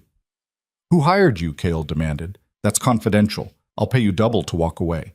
Drake smiled. It's not about the money, Alpha. It's about reputation. We take a contract, we fulfill it. Otherwise, we're out of business. Then we have a problem, Kael said. We don't have to. Drake's tone was almost reasonable. Hand over the female, and everyone else walks away. No one else has to die. Not happening. Drake sighed. I was afraid you'd say that. He pulled out a phone, tapped something, then held it up.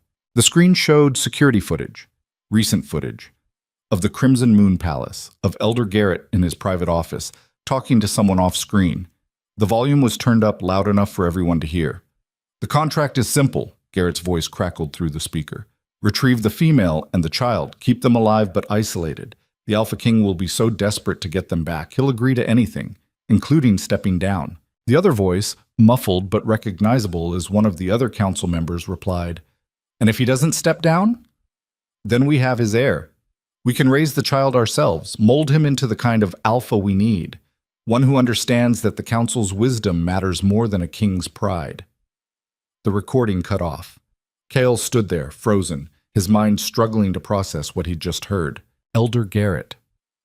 The wolf who'd served his father, who'd guided Kael through his first years as alpha, who'd been at every council meeting for 3 decades, had orchestrated all of this. The bounty, the threats, the siege. All of it designed not to hurt Lyra, but to use her as leverage to remove Kael from power. The old bastard hadn't been trying to protect the kingdom from Kael's distraction. He'd been trying to steal the throne. Drake pocketed the phone. So you see, we're just contractors. The real enemy is sitting in your palace, calling himself your advisor. Now, you can make this easy and hand over the female, or you can make it hard and watch a lot of good wolves die. Your choice. Kael's wolf was roaring for blood, demanding he tear Drake apart and then race back to the kingdom to rip Garrett's throat out. But the cold, calculating part of his brain that had kept him alive through a dozen political crises was already working through the implications. If he went back to confront Garrett, Lyra would be vulnerable here. The mercenaries would take her. If he stayed to protect Lyra, Garrett would consolidate power in the kingdom. By the time Kael made it back, there might not be a throne to return to, and if he tried to fight his way out with Lyra, she could get hurt. The baby could get hurt. There was no good option, just variations of losing. Marcus leaned in close. Alpha, we need to move. Now. Before Kael could respond, another voice cut through the tension. I'll go with you. Everyone turned. Lyra stood in the temple entrance, flanked by 2 guards, her chin up and her eyes hard. If this is about me, then I should have a say. I'll go with you, Captain Drake. Under one condition. Lyra, no, Kael started. She ignored him. You let everyone else leave. The temple, the guards, my mate. They all walk away safe, and I'll come with you peacefully. Drake considered this. And why would you do that? Because I'm tired of people dying because of me, Lyra said simply. Because I don't want this child growing up in a world where its mother's choices got innocent people killed. And because I know how this ends. You're not going to hurt me or the baby. Whoever hired you needs us alive. So I'll cooperate, and you'll get your money, and everyone else stays safe. The logic was sound. The sacrifice was noble. And Kael hated every word of it. No, he said, absolutely not. Lyra finally looked at him, and there was something broken in her eyes. This isn't your choice, Kael. For once in our relationship, this is my decision, and I'm making it. I won't let you do this, Kael said. You don't have the right to stop me, Lyra replied. You gave up that right when you ignored me for 3 years.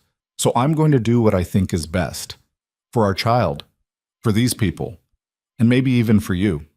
She started walking toward Drake. Kael moved to intercept her, but Marcus grabbed his arm. Don't, the beta said quietly.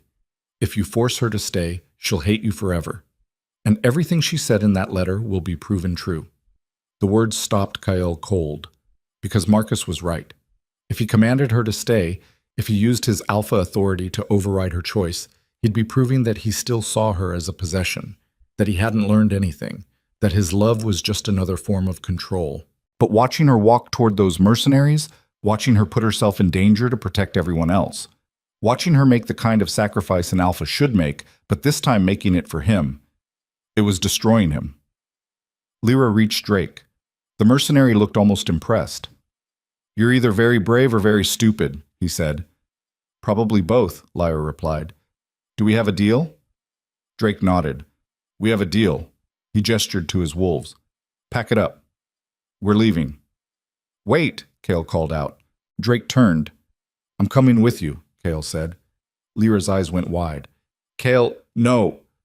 If you're taking my mate, you're taking me too, Kael said. Non-negotiable. Drake's smile was predatory. Well, this just got interesting. 2 for the price of 1. I'm sure my employer will be thrilled. Marcus stepped forward. Alpha, this is insane. It's the only play we have. Kael cut him off. He pulled Marcus aside, lowered his voice. Listen to me. You're going to take Torres and Simmons and get back to the kingdom. Expose Garrett. Show that recording to the council. Take him down. And if he fights back? Then you fight harder, Kael said. You're beta. If I don't come back, the throne is yours. Use it. I can't lead the pack, Marcus said. You can. You're the only one I trust to do it right. Now go. That's an order. Marcus's jaw worked. Then he clasped Kael's arm. Don't die on me, you stubborn bastard. Do my best, Kael said. He turned back to Drake. Where are we going? You'll find out when we get there, Drake said. Now both of you, hands out. They were zip-tied and searched for weapons. Kael's knives were confiscated, his phone destroyed. Beside him, Lyra stood rigid and silent, her face pale but her spine straight. As they were led away from the temple, Kael caught her eye. I'm sorry, he said quietly. For what? She asked. For all of it. For not seeing you, for not choosing you, for every single time I put something else first. Lyra was quiet for a moment. Then she said, You know what's funny? I used to dream about you saying those words. Used to imagine exactly how it would feel to hear you apologize, to admit you were wrong. And now that you're saying it, I just feel empty. The words were a gut punch, because that emptiness meant she was done hoping, done waiting, done caring enough to be hurt by him anymore. They were loaded into the back of an armored transport. The doors slammed shut, cutting off the last of the daylight. In the darkness, Kael could hear Lyra's breathing, quick and shallow, the sound of someone fighting panic. He shifted closer until their shoulders touched. She didn't pull away. Whatever happens, he said quietly, I won't let them hurt you, or our son. That's a promise. Don't make promises you can't keep, Lyra replied. I've broken enough promises to you. I won't break this one. The transport started moving, bouncing over rough terrain, heading toward an unknown destination and an enemy who'd proven willing to betray everything for power. Kael's hands were bound. His weapons were gone. His kingdom was in chaos. His mate hated him. And for the first time in his life, he was completely powerless. But somewhere in that powerlessness, something shifted. Some fundamental understanding that everything he'd built his identity on, power and control and dominance, had all been an illusion. True strength wasn't about commanding others. It was about sacrifice. About putting someone else first even when it cost you everything. Lyra had been trying to teach him that for 3 years. It had taken losing her completely for the lesson to finally sink in.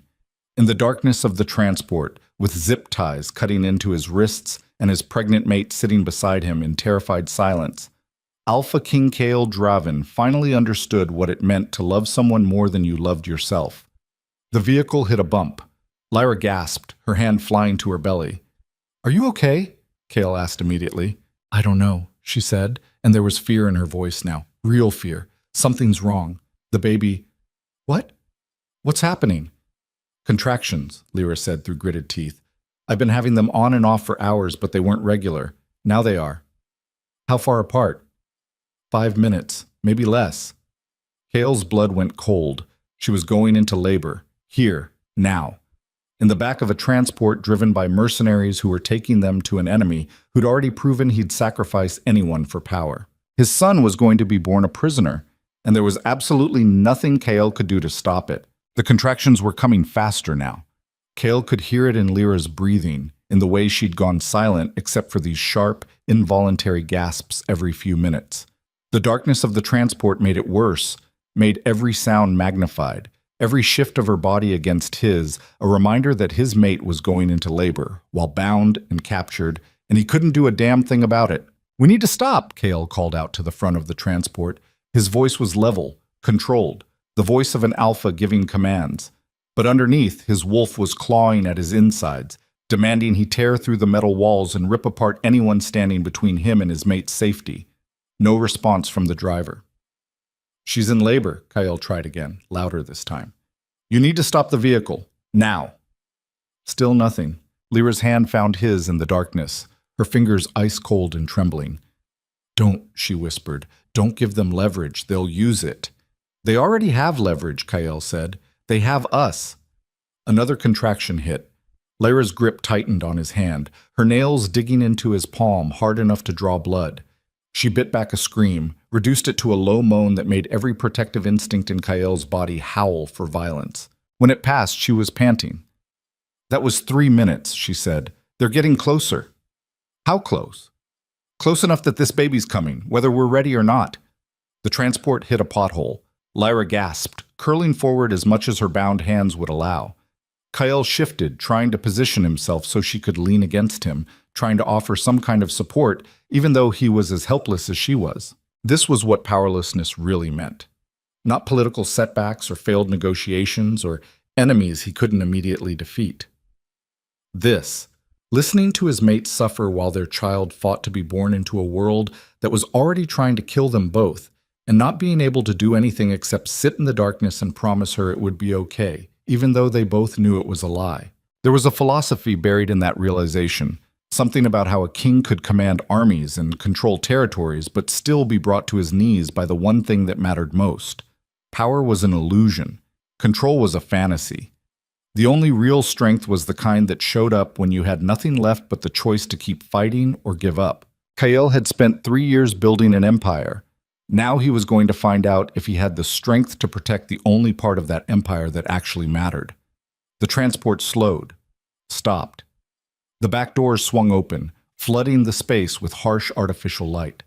Kael blinked against the brightness, his eyes adjusting to reveal Drake standing there with 4 armed wolves behind him. "Out!" the mercenary captain ordered. "She's in labor," Kael said flatly. "She needs medical attention, and she'll get it. After we deliver you to the client, now move." They were hauled out of the transport roughly. Kael's zip ties were cut just long enough to let him climb down, then immediately replaced with steel cuffs. Beside him, Lyra moved slowly, one hand on her belly, her face pale and slick with sweat. They were in some kind of compound. High walls, guard towers, the whole setup screaming military precision. In the center stood a mansion that looked more like a fortress, all stone and steel and windows that probably cost more than most wolves made in a year. And standing on the front steps, flanked by a dozen guards, was Elder Garrett. The old wolf looked exactly the same as he had at every council meeting Kael had ever attended. Neat suit, silver hair combed back, that expression of patient condescension that made it clear he thought everyone around him was slightly stupid. "Alpha King Kael," Garrett said, his voice dripping false warmth. "How good of you to join us. And you brought your lovely mate. How convenient." Kael's wolf surged forward, demanding blood, demanding he shift right here and tear the traitor's throat out. But he forced it down, forced himself to think tactically. He needed to understand the situation before he acted. "You orchestrated all of this," Kael said. "The bounty. The siege. All to get leverage over me." "Not just leverage," Garrett corrected. "Replacement. You've become a liability, Kael. Too emotional, too distracted. The kingdom needs an alpha who understands that duty comes before personal attachments. So you decided to kidnap my pregnant mate and force me off the throne. Kidnap is such an ugly word. I prefer strategic acquisition." "Call it whatever you want," Kael growled. "It's still treason." Garrett smiled. "Treason implies I'm betraying my king. But you stopped being my king the moment you let personal weakness compromise your judgment. A true alpha would never have let his mate run away in the first place. And he certainly wouldn't have abandoned his kingdom to chase after her like some lovesick pup." The words were designed to cut, to make Kael doubt himself. And 3 weeks ago, they might have worked. 3 weeks ago, Kael had believed all the same things Garrett was saying. That emotion was weakness, that personal attachments compromised leadership, that a true alpha sacrificed everything, including his own happiness, for the good of the pack. But standing here in this compound with his pregnant mate beside him and a traitor in front of him, Kael understood something fundamental that Garrett never would. Strength wasn't about suppressing your humanity. It was about protecting what you loved, even when the cost was everything you'd built. "You're wrong," Kael said quietly. "About all of it. A true alpha doesn't sacrifice his family for power. He uses his power to protect his family. And the fact that you can't see the difference is why you'll never be anything more than a bitter old wolf living in someone else's shadow." Garrett's smile vanished. His face went hard and cold. "Bold words from a wolf in chains," he said. "Let's see how bold you are when I'm raising your son to be the alpha you failed to become." Lyra made a sound, half gasp, half fury. "You're not touching my child." "Oh, my dear," Garrett said, turning that cold smile on her. "That's precisely what I'm going to do. You see, the kingdom doesn't need Kael. It needs his bloodline, his heir, a child I can mold from birth to understand true duty. You'll be well cared for, of course. Comfortable chambers, the best doctors, everything you could want, as long as you cooperate." Another contraction hit. Lyra doubled over, biting back a scream. Kael lunged toward her, but guards grabbed him, holding him back while his mate suffered. "Let me help her," Kael snarled. "She doesn't need your help," Garrett said. "She needs proper medical care, which she'll receive as soon as we have certain assurances from you." "What assurances?" "Public abdication. Recorded and witnessed. You step down from the throne, name me as regent until your son comes of age, and acknowledge that you're unfit to lead. Do that, and she gets the doctor she needs. Refuse, and we'll see how long she can endure labor without assistance. The threat was clear: cooperate or watch your mate and child die. It was the kind of leverage that would have worked on the old Kael, the one who believed power mattered more than people.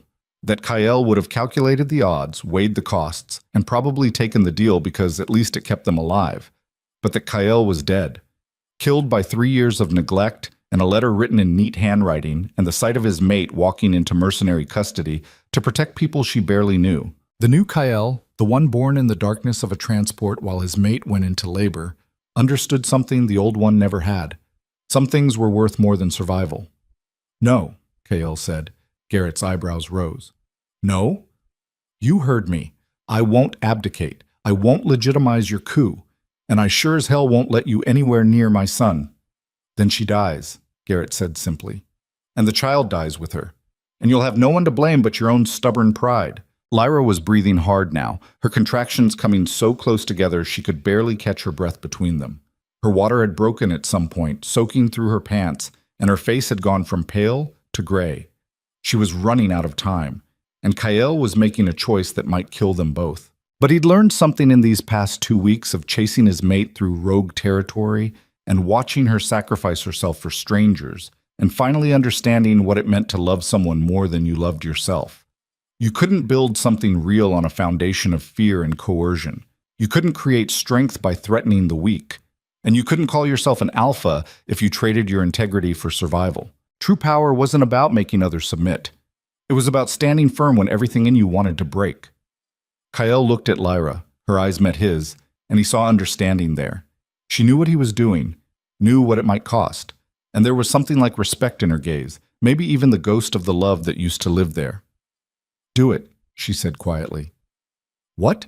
Garrett demanded. She was talking to Kael, not the old wolf. Do what you need to do. I trust you. Those 3 words landed like a detonation in Kael's chest. I trust you.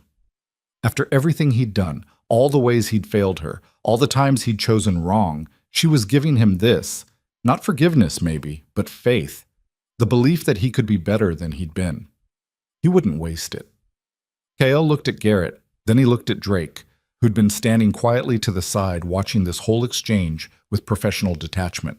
How much is he paying you? Kael asked the mercenary captain. Drake's eyes narrowed. That's confidential. I'll triple it. Right now. Funds transferred from my personal accounts before we leave this compound.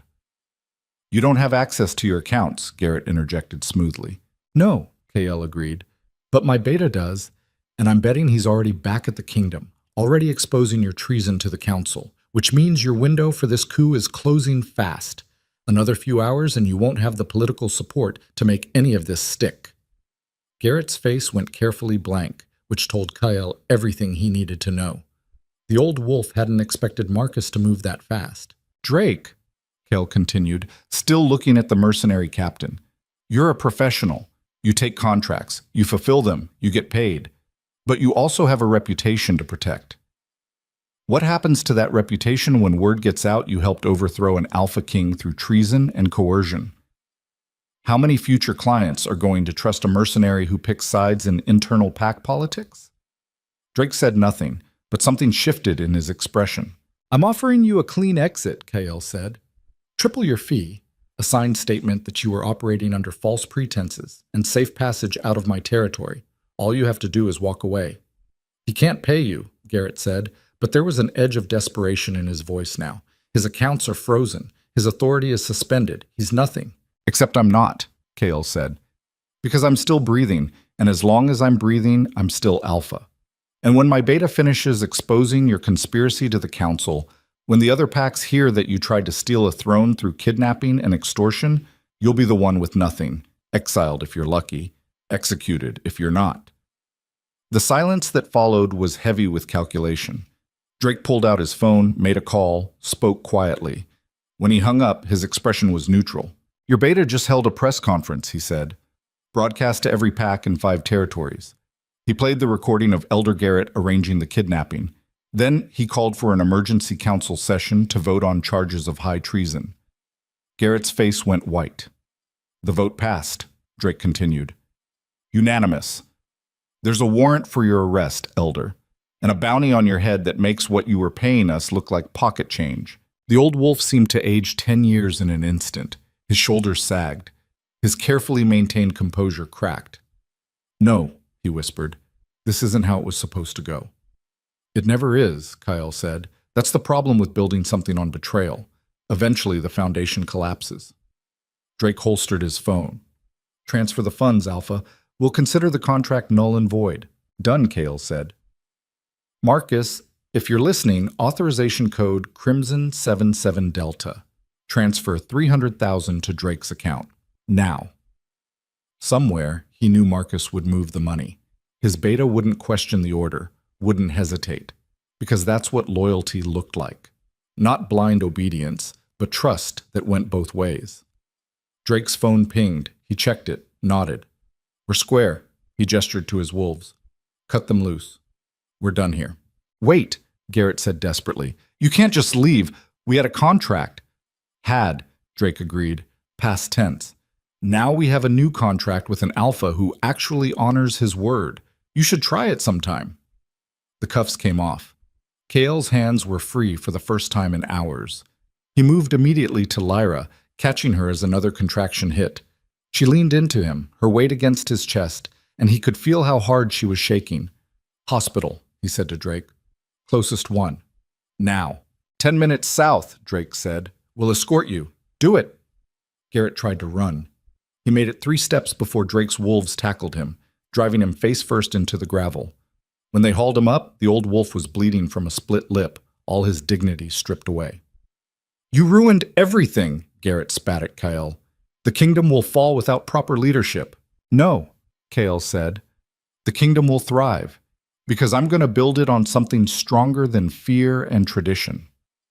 I'm going to build it on the belief that an alpha's first duty is to the wolves who trust him, not to power, not to legacy, to the actual living, breathing souls who look to him for protection. That's weakness, Garrett hissed. That's evolution, Kale corrected, and you're too old to understand the difference. They loaded Garrett into a separate transport, hands bound, guards on all sides.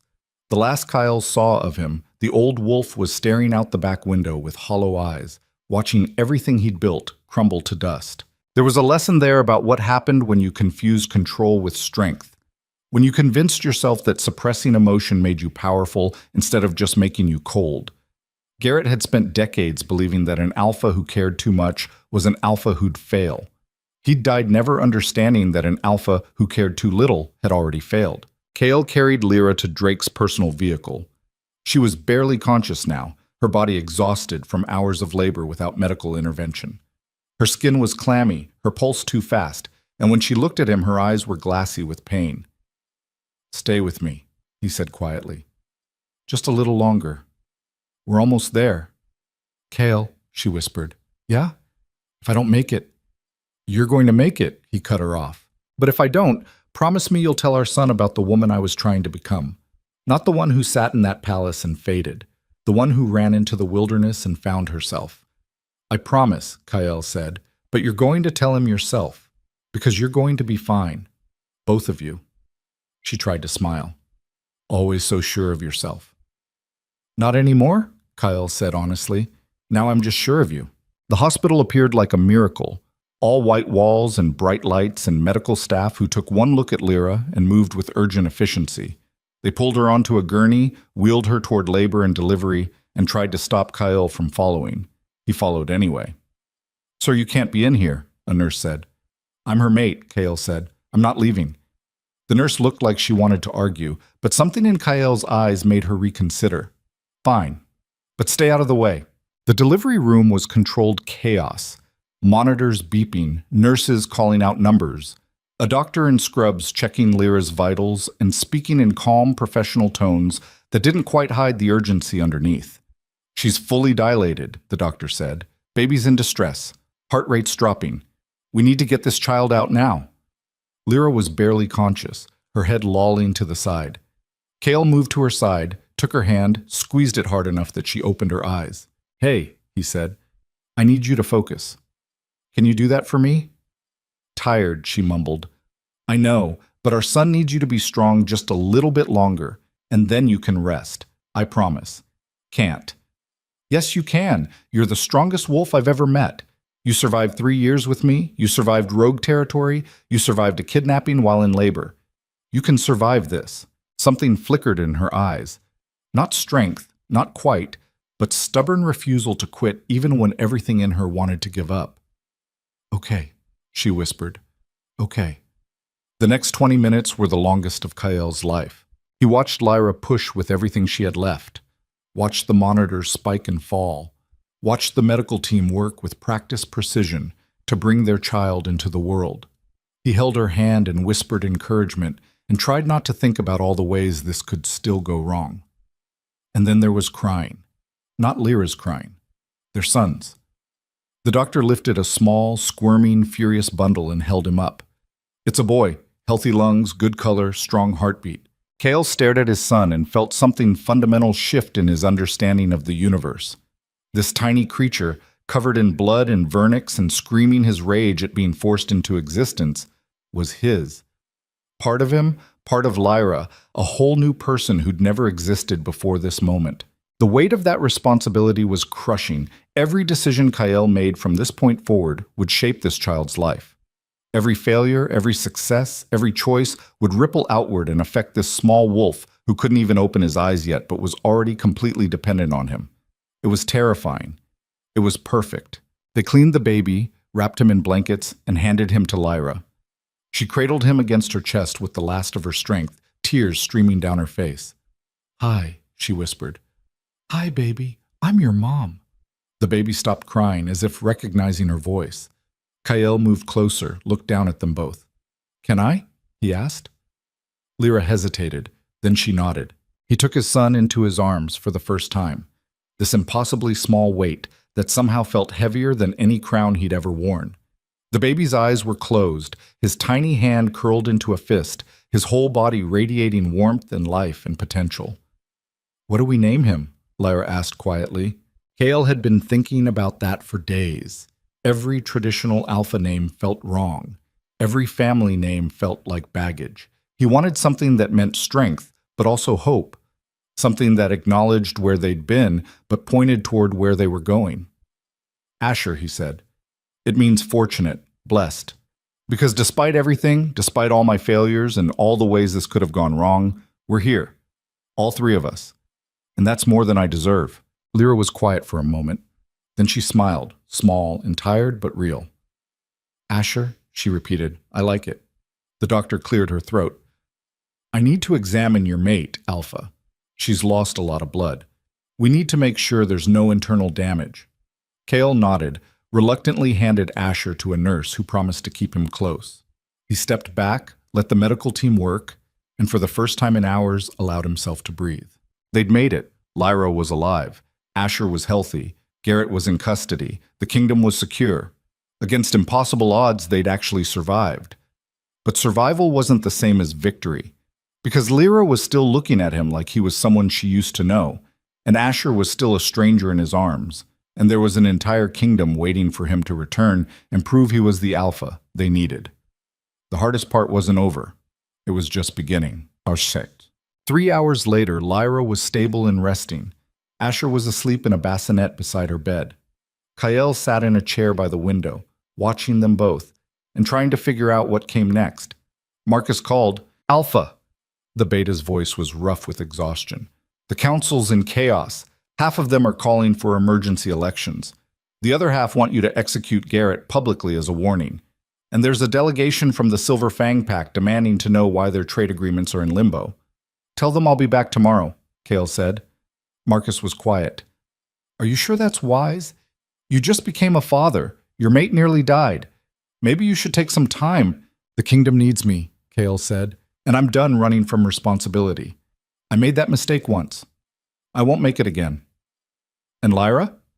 Kael looked at his mate, at the way her chest rose and fell with each breath, at the dark circles under her eyes and the IV in her arm. "Lyra makes her own choices," he said quietly. "That's the whole point." He ended the call. Outside, dawn was breaking over the mountains. A new day, A new beginning, all those cliches that felt true despite their overuse. Kael stood, moved to the bedside, looked down at his son. Asher had Lyra's nose and Kael's strong jaw. His tiny fingers flexed in his sleep, reaching for something only he could sense. In a few years, he'd shift for the first time. In a few more, he'd start training.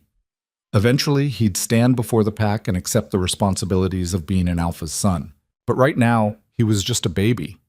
Innocent and vulnerable and completely dependent on the two wolves who'd brought him into this broken, beautiful, violent world. "I promise," Kael whispered, so quietly even his wolf hearing could barely catch it. "I promise I'll be better for you than I was for her. I'll show up. I'll pay attention. I'll choose you every single day." The baby slept on, oblivious. Behind him, Lyra stirred. "Kael," she said, her voice hoarse. He turned. "I'm here." She struggled to sit up. He helped her, adjusting the pillows, making sure she was comfortable. When she was settled, she looked at him with those green eyes that had once looked at him with love, and now looked at him with something more complicated. Something that included hurt and respect and exhaustion. And maybe the faintest possibility of forgiveness if he earned it over years instead of expecting it in weeks. "What happens now?" she asked. "Now I go back to the kingdom," Kael said. "I deal with Garrett. I stabilize the council. I prove to everyone that I can be the alpha they need without sacrificing the mate I love. And what if you can't? What if it's impossible to be both?" "Then I figure out how to make it possible," Kael said. "Because giving up isn't an option anymore. Not when I have this." He gestured to Asher, to her, to the family they'd created despite everything working against them. Lyra was quiet for a long moment. "I'm not coming back with you," she said finally. "Not yet. Maybe not ever. I need time. I need to know that this change in you is real and not just a reaction to crisis. Because you were a different person in that compound, Kael. You were the male I thought I'd married, but I've seen you be that male before, in moments of stress, and then watched you go right back to being the cold alpha king once the crisis passed." Her words were fair. Brutal, but fair. "I understand," Kael said. "Take all the time you need. I'll send guards to protect you and Asher. I'll make sure you have everything you need. And I'll prove to you every single day that I've changed. Not with words, with actions. And if I decide I don't want to come back, if I decide to raise Asher on my own." The question was a knife in his chest, but Kael didn't flinch from it. "Then I'll respect that," he said. "I'll be the best co-parent I can be. I'll show up for every milestone, every birthday, every moment Asher needs his father. But I won't force you into a relationship you don't want. Because I finally understand that love isn't about possession. It's about choice. And you deserve the right to choose." Tears welled in Lyra's eyes. "Do you mean that?" Every word. She reached out, took his hand. "Don't make promises you can't keep." "I won't," Kael said. "Which is why I'm only promising what I know I can deliver. I can't promise I'll be perfect. I can't promise I won't make mistakes. But I can promise I'll try. Every single day, for the rest of my life. Whether you're beside me or not." Lyra's tears spilled over, running down her cheeks. "That's all I ever wanted," she whispered. "Just you, trying." Kael leaned forward, pressed his forehead against hers. "Then that's what you'll get." They stayed like that for a long moment. Two wolves who'd broken each other and were now trying to figure out if broken things could be repaired or if you just had to build something new from the pieces. A knock on the door broke the silence. Drake entered, looking uncomfortable in the sterile hospital environment. "Alpha," he said. "We've got a problem." Of course they did. Because the universe wasn't done testing him yet. "What kind of problem?" Kael asked. "The kind with an army," Drake said. "Victor Steele just mobilized every wolf in his territory. They're heading toward the Crimson Moon border. And he's demanding to speak with you personally before he decides whether to declare war." Kael closed his eyes, took a deep breath, and tried to find the strength to deal with one more crisis when all he wanted was to stay in this room with his family and pretend the rest of the world didn't exist. But that wasn't an option. That's what it meant to be alpha. To stand between your pack and the darkness over and over until the day you couldn't stand anymore. "How long do I have?" Kael asked. "He's giving you 12 hours, Drake said. "After that, he crosses the border with hostile intent." Kael looked at Lyra. "Go. she said quietly. Do what you need to do. I'll come back, he promised. I know, she said, and for the first time in 3 years, I actually believe you. Kale kissed Asher's forehead, kissed Lyra's hand, and walked out of that hospital room, knowing that the next 12 hours would determine not just the fate of his kingdom, but the fate of everything he'd fought so hard to protect. Victor Steele wanted to talk. Fine. They'd talk. And if talking failed, they'd fight. Either way, Kyle was done running from the consequences of his choices. It was time to face them head-on and prove once and for all that an alpha could be strong enough to protect his kingdom and soft enough to love his family, even if it killed him. Victor Steele's army looked like something out of a nightmare. 200 wolves, maybe more, spread across the ridge overlooking the Crimson Moon border. They weren't in formation, didn't need to be. This wasn't a military force. This was a horde, each wolf battle-scarred and feral-looking, the kind who'd survived in rogue territory by being meaner and tougher than everything trying to kill them. Kyle stood on his side of the border with Marcus and 20 of his best warriors. The numbers weren't even close to fair, but fair had stopped mattering the moment Kyle decided that protecting what he loved was worth more than protecting himself. Victor stood at the front of his force, arms crossed, that same expression of bored amusement he'd worn back in his territory. But there was something different in his eyes now, something harder, more personal. Alpha King, the rogue leader called out. Nice of you to show up. You gave me 12 hours, Kyle replied. I'm here in 6. Let's talk. Victor gestured to a neutral space between the two forces. No weapons, just you and me. Marcus grabbed Kyle's arm. This is a trap. Probably, Kyle agreed, but we're going anyway. He stripped off his weapons, knives, gun, even the small blade he kept in his boot, handed them all to Marcus, and walked into no man's land wearing nothing but jeans and a shirt still stained with his mate's blood from the hospital.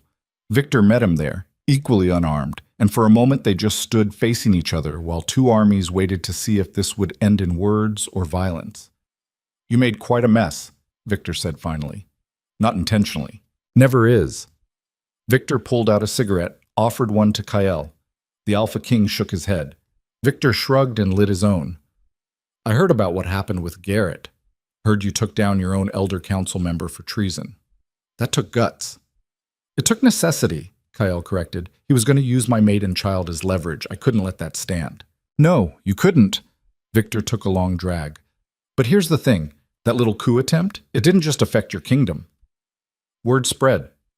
Every rogue pack from here to the coast heard that the great Alpha King Kael Draven had his mate kidnapped right out from under him, that his own council betrayed him, that for a few days there, your throne was up for grabs. And now they're wondering if the throne's still weak, Kyle said. Exactly. Victor's smile was sharp. See, I've spent 20 years building a territory in the north. No laws, no pack structure, just strength and survival. And it's been good. But lately, some of my wolves have been asking why we're staying up in the frozen wasteland when there's perfectly good territory down here in the south. Territory that might not be as well defended as it used to be. So you're here to invade, Kyle said. I'm here to find out if you're still the alpha who crushed 3 challengers in 1 year, or if you're the broken wolf who let his mate run away. The distinction mattered. In the world these wolves inhabited, perception was reality. If Kyle looked weak, he was weak. And weak alphas didn't keep their territories for long. There was a philosophy buried in that brutal truth. Power wasn't just about what you could do. It was about what others believed you could do. Reputation, fear, respect, all of it built on the foundation of wolves looking at you and deciding whether to submit or fight. Kyle had spent 3 years cultivating that reputation, making himself into something untouchable. And then Lyra had left, and the whole carefully constructed image had cracked wide open to reveal the lonely, desperate male underneath. Now he had to decide who he was going to be, the image or the reality. The king who never showed weakness, or the male who'd learned that admitting you were broken was the first step toward actually healing. I'm both, Kyle said finally. I'm the alpha who crushed those challengers, and I'm the broken wolf who failed his mate. Both things are true. And if you want to test which one matters more, we can do this right now. Victor studied him through cigarette smoke. You know I've got 200 wolves, and you've got 20.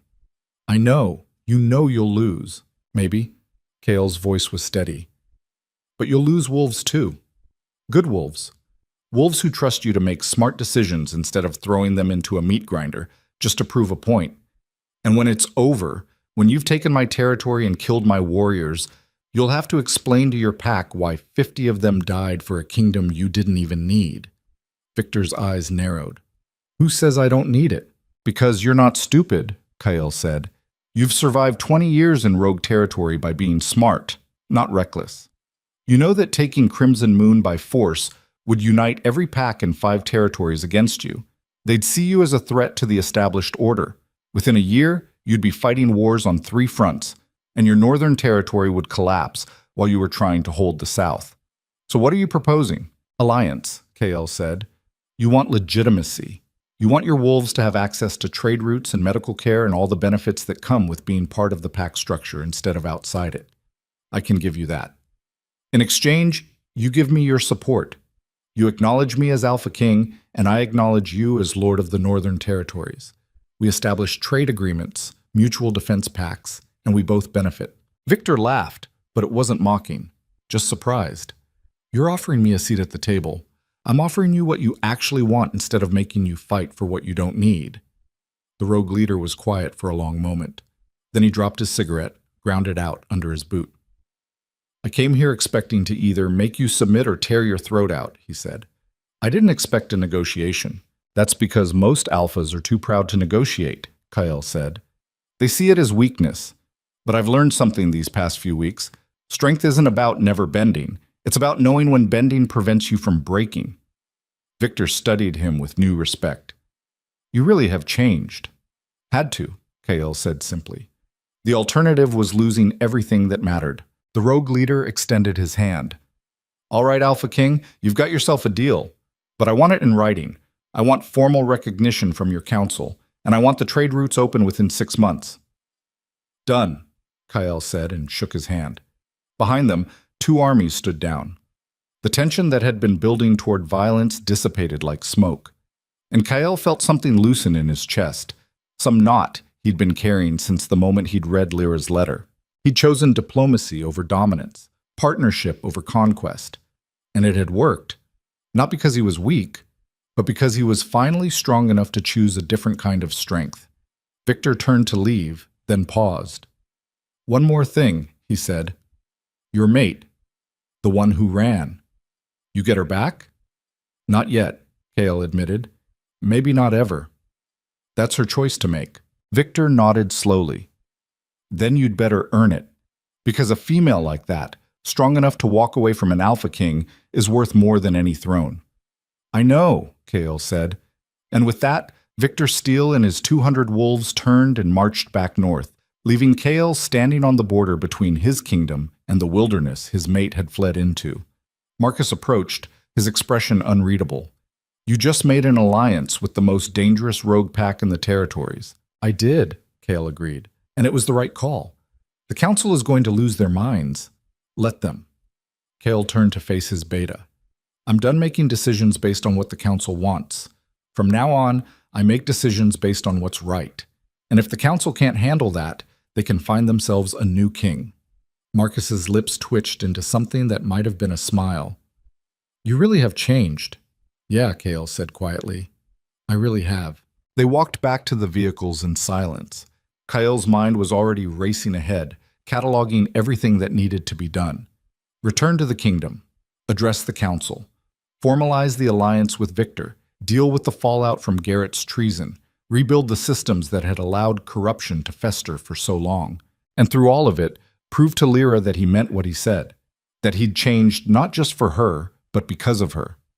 That the male she'd loved was still in there somewhere, buried under years of cold ambition, finally clawing his way back to the surface. It was going to take time. Months, maybe years. But Kyle had learned patience in a way he'd never understood before. He'd learned that some things couldn't be forced or commanded into existence. They had to be earned through consistent action over time. And he had time. All the time in the world, as long as he didn't waste it. 3 months later, Kale stood in the rebuilt council chambers and looked at the faces of the wolves who'd served as his advisors for 3 years. Half of them were new. The ones who'd been complicit in Garrett's conspiracy had been removed, some exiled, some imprisoned. The replacements were younger, hungrier, less attached to the old ways of doing things. Marcus sat at Kael's right hand, officially named First Beta, with full authority to act in the Alpha's absence. To his left sat an empty chair, Lyra's chair, the Luna's seat. It had remained empty for 3 months, and Kael had refused to fill it or remove it. Some of the council had pushed him to declare the position vacant, to find a new mate who would actually fulfill the duties of Luna. But Kael had shut that down immediately. There was one Luna of Crimson Moon. Her name was Lyra. And the seat would stay empty until she chose to fill it or told him definitively she never would. Today's session was routine. Trade agreements with the Silver Fang Pack, border security reports, a dispute between 2 minor packs that needed mediation, the kind of administrative work that used to bore Kael to tears. But he'd learned to see it differently now. Each decision affected real wolves with real lives. The trade agreements meant families could eat. The border security meant pups could sleep safely. The mediation meant 2 packs could avoid a war that would cost lives on both sides. It wasn't glamorous, but it mattered. After 3 hours, they broke for lunch. Kael stepped out onto the balcony, needing air, needing space to breathe. Marcus joined him a moment later. "You've got a visitor." "Who?" "See for yourself." Kael turned, and his heart stopped. Lyra stood in the doorway, holding Asher against her chest. She looked different, healthier. The dark circles under her eyes were gone. She'd gained back the weight she'd lost. Her hair was longer, pulled back in a braid that hung over one shoulder. She looked like herself again, the woman he'd fallen for 4 years ago, strong and beautiful and absolutely terrifying in her self-possession. "Hi," she said quietly. "Hi," Kael managed. His throat felt tight. "What are you doing here? I came to see how you're doing." She moved onto the balcony, and Kael caught Asher's scent, milk and innocence and something uniquely his son. The baby had grown. His eyes were open now, bright and curious, tracking movement with that intense focus pups had. "I'm good," Kael said. "Busy, trying to fix everything I broke. I heard about the alliance with Victor. That was smart. It was necessary. Still smart." Lyra shifted Asher to her other arm. "I also heard you've been making changes to the pack laws, limiting the council's power, establishing protections for mates who want to leave abusive situations, creating resources for wolves struggling with the pressures of pack life." "I have," Kael confirmed. "Turns out there were a lot of wolves suffering in silence because they didn't think anyone would listen. I'm trying to change that. It's good work," Lyra said. "Important work." "Thanks." They stood in awkward silence for a moment. 3 months ago, Kael would have tried to fill that silence with words, with explanations, with promises designed to bridge the gap between them. But he'd learned that sometimes silence was its own form of communication.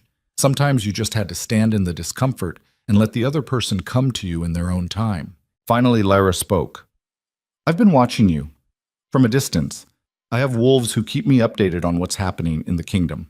And Kael, you've kept every promise you made. You've shown up. You've changed. You've proven that the male I saw in that compound wasn't just a crisis response. It's who you actually are now." "I'm trying," Kael said. "Every day. That's all I can do." "I know." Lyra looked down at Asher. "And he deserves to know his father, the real one, not the stories I tell him. So I'm here to ask if you want to be involved in his life." "Yes," Kael said immediately. "More than anything." "It won't be easy," Lyra warned. "I'm still not ready to come back to the palace. I'm still not sure if I ever will be. So if you want to be part of his life, you'll have to come to us. You'll have to make time in your schedule. You'll have to prioritize him over council meetings and political obligations." "I will," Kael said. "I'll make it work." Lyra searched his face, then she nodded. "Okay, we'll start slow, a few hours a week, see how it goes." "Thank you," Kael said, and the words felt inadequate. "Thank you for giving me a chance." "Don't thank me yet," Lyra said. "You still have to prove yourself." "But Kael, I want you to prove yourself. I want this to work. Because despite everything, despite all the hurt and all the years of feeling invisible, I never stopped loving you. I just stopped believing you could love me back." The admission hung in the air between them. Kael wanted to tell her he loved her too, wanted to promise her forever and swear he'd never hurt her again.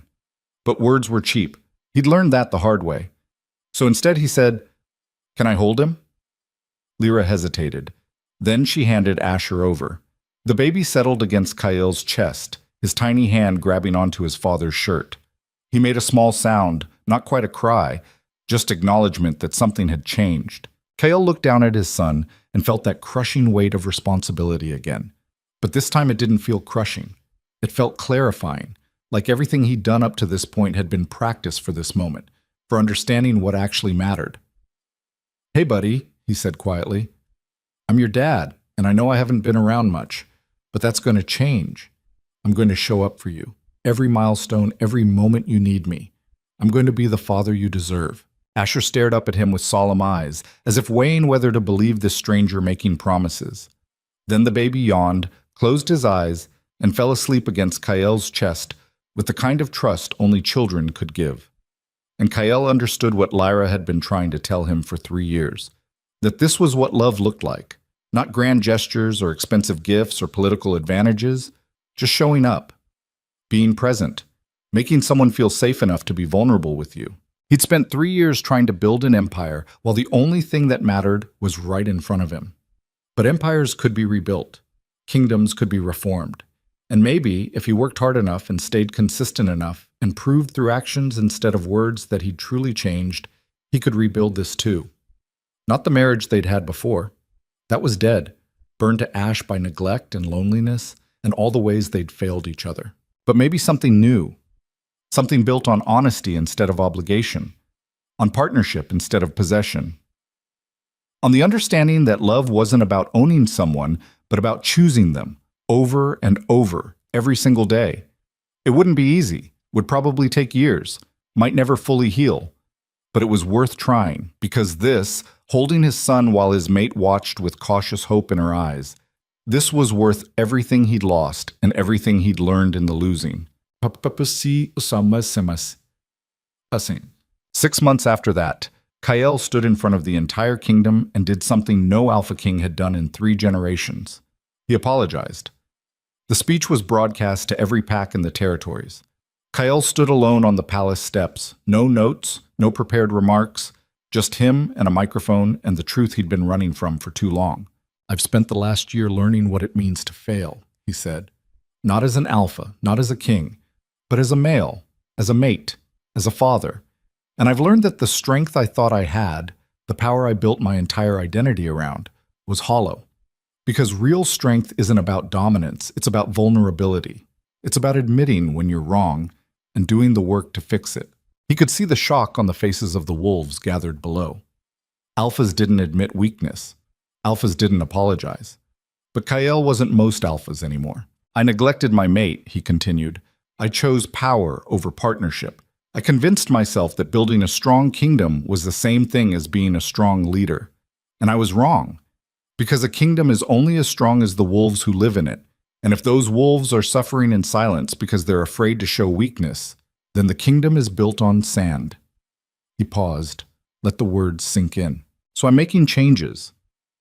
Real changes.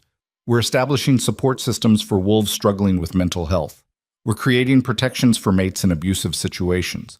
We're limiting the council's power and increasing transparency in government. We're acknowledging that pack life shouldn't mean sacrificing your individuality or your happiness." Some of the older wolves were shaking their heads. This wasn't how things were done. This was weakness masquerading as progress. But the younger wolves were listening, really listening, and Kael could see recognition in their eyes. The understanding that someone in power was finally acknowledging what they'd all known but been afraid to say. That the old ways weren't working. That tradition without compassion was just cruelty with a prettier name. That an alpha who couldn't admit his failures was just a tyrant waiting to happen. "I don't know if I'll be a good king," Kael said. "I don't know if I can undo all the damage I've caused, but I'm going to try. And I'm asking you to hold me accountable, to call me out when I fall back into old patterns, to remind me that leadership isn't about being infallible, it's about being willing to learn." He stepped back from the microphone. The silence was deafening. Then someone started clapping, a young wolf near the back, then another, then more. Not everyone. Some wolves turned and walked away, disgusted by this display of weakness. But enough stayed. Enough clapped. Enough looked at their alpha king with something that might have been hope. And Kyle understood that this was what real power looked like. Not fear, not domination, but the willingness to be seen in all your imperfection and trust that your pack would support you anyway. He'd spent 3 years trying to be invincible. Now he was trying to be human, and somehow that was harder and more important than anything he'd done before. What? 1 year after Lyra left, Kyle sat on the floor of a small cabin in the woods and watched his son take his first steps. Asher had been practicing for weeks, pulling himself up on furniture, wobbling on unsteady legs, falling on his diapered bottom with a surprised expression that never failed to make Kyle laugh. But today was different. Today, Asher stood up, looked at his father, and walked. 3 steps. Wobbly and uncertain, but determined. Then 4. Then 5. Then he collapsed into Kyle's arms with a triumphant squeal. Kyle caught him, lifted him up, spun him around while Asher laughed with pure joy. "Did you see that?" Lyra asked from the kitchen. She'd been making lunch but had clearly been watching. "I saw it," Kyle said. "He's a natural." "He gets that from me," Lyra said. "Nurture," said, and there was warmth in her voice. "You're too careful. He needed someone reckless in his genetics." "Hey, I can be reckless." "Kyle, you plan your recklessness. That defeats the purpose." They'd been doing this for a year now. These small moments of domesticity in the cabin Lyra had bought with money from her own family. Kale would drive out twice a week, sometimes more, to spend time with Asher, to change diapers and read stories and teach his son about the world he'd one day inherit. And slowly, carefully, he and Lyra had been rebuilding something that looked almost like friendship. They didn't sleep in the same bed, didn't kiss, didn't do any of the things married couples did. But they talked, really talked, about everything Kyle had missed while buried in his work, about Lyra's research project, which she'd resumed and was now writing a book about pack migration patterns, about Asher's personality, already showing signs of the stubborn determination he'd inherited from both parents, about the future and what it might hold if they could both let go of the past. Lunch was simple, sandwiches and fruit. They ate at the small table while Asher demolished a bowl of cut-up banana. "How's the council?" Lyra asked. "Mostly functional," Kyle said. "Elder Garrett's replacement is young but sharp. She challenges me, which is good, keeps me honest." "And the alliance with Victor?" "Holding. We've got trade routes established. His wolves are integrating slowly. There have been some conflicts, but nothing we can't handle." Lyra nodded.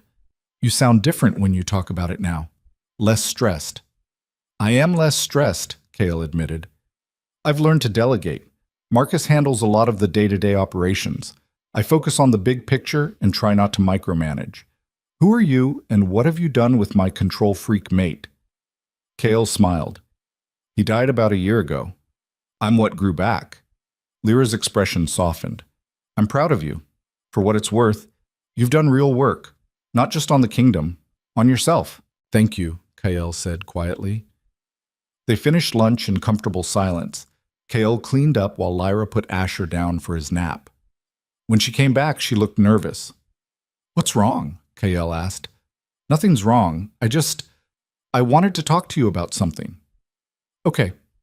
Lyra sat down, folded her hands on the table. "I've been thinking about us, about what we are and what we could be." Kale's heart rate kicked up, but he stayed quiet, letting her talk. "This past year has been good," Lyra continued. "Really good. You've shown up. You've been consistent. You've proven that you meant what you said. And I think I'm ready to try again, not to go back to what we were, but to build something new." "What does that look like?" Kyle asked carefully. "I don't know yet," Lyra admitted. "Maybe we start by dating. Actually dating, like we did before we got married. Getting to know each other again. Figuring out who we are now instead of who we were." "I'd like that," Kale said. "And maybe eventually, if it works, we talk about me coming back.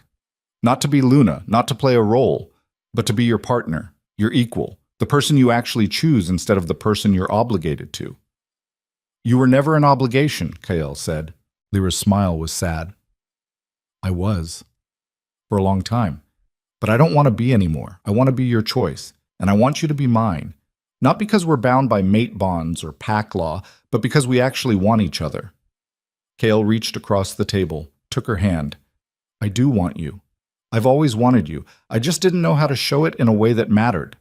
Then show me now, Lyra said. Show me every day, and we'll figure out the rest as we go. Deal, Kale said. They sat there holding hands across the table, and Kyle felt something he hadn't felt in years. Hope. Not the desperate hope of someone trying to fix an unfixable situation, but the quiet hope of someone who'd done the work, made the changes, and was finally seeing the possibility of something better on the horizon. It wouldn't be perfect. They'd still fight, still have days where the old wounds reopened and they had to navigate through pain to find each other again. But that was okay, because perfection was a lie sold by wolves who'd never had to rebuild something from ruins. Real love was messy, complicated, required constant effort and communication and the willingness to choose each other even when it would be easier to walk away. And Kyle was finally ready for real love. Not the fantasy version, the actual work of it. Outside the cabin window, snow was starting to fall. The first of the season. It covered the ground in a blanket of white, transforming the landscape into something new. Kyle watched it fall and thought about transformations. About how sometimes you had to let the old version of yourself die before something better could grow. About how the hardest lessons were the ones that broke you open and forced you to rebuild from the inside out. He'd been broken, thoroughly and completely. But in the breaking, he'd found something he'd been missing his entire life. Himself. The real version. Not the Alpha King, not the cold strategist, just Kyle. A male who loved his mate and his son and was willing to do whatever it took to protect them. Even if that meant admitting he'd been wrong, even if that meant changing everything about how he'd lived his life. Especially that. Because in the end, the throne didn't matter. The kingdom didn't matter. Power and legacy, and all the things he'd sacrificed for didn't matter. Only this mattered. This cabin, this woman, this child, this choice to keep showing up every single day and prove through actions instead of words that he'd become the male worthy of the family he'd almost lost. Asher woke from his nap crying. Lyra started to get up, but Kyle waved her off. I've got him, he said. He went to the nursery, picked up his son, held him close while the baby settled against his chest. Asher's crying turned to hiccups, then to silence, then to the soft breathing of a child who felt safe enough to be vulnerable. And Kyle stood there, in the fading afternoon light, holding his son, and made a promise. Not to be perfect, not to never fail, but to keep trying, to keep showing up, to keep choosing love over power, partnership over possession, presence over prestige, to be better tomorrow than he was today, and the day after that to be better still. It was the only promise that mattered, the only one worth keeping. And as the snow fell outside and his son breathed against his chest and his mate hummed softly in the kitchen, Alpha King Kyle Draven finally understood what it meant to be truly powerful. Not through domination, but through love.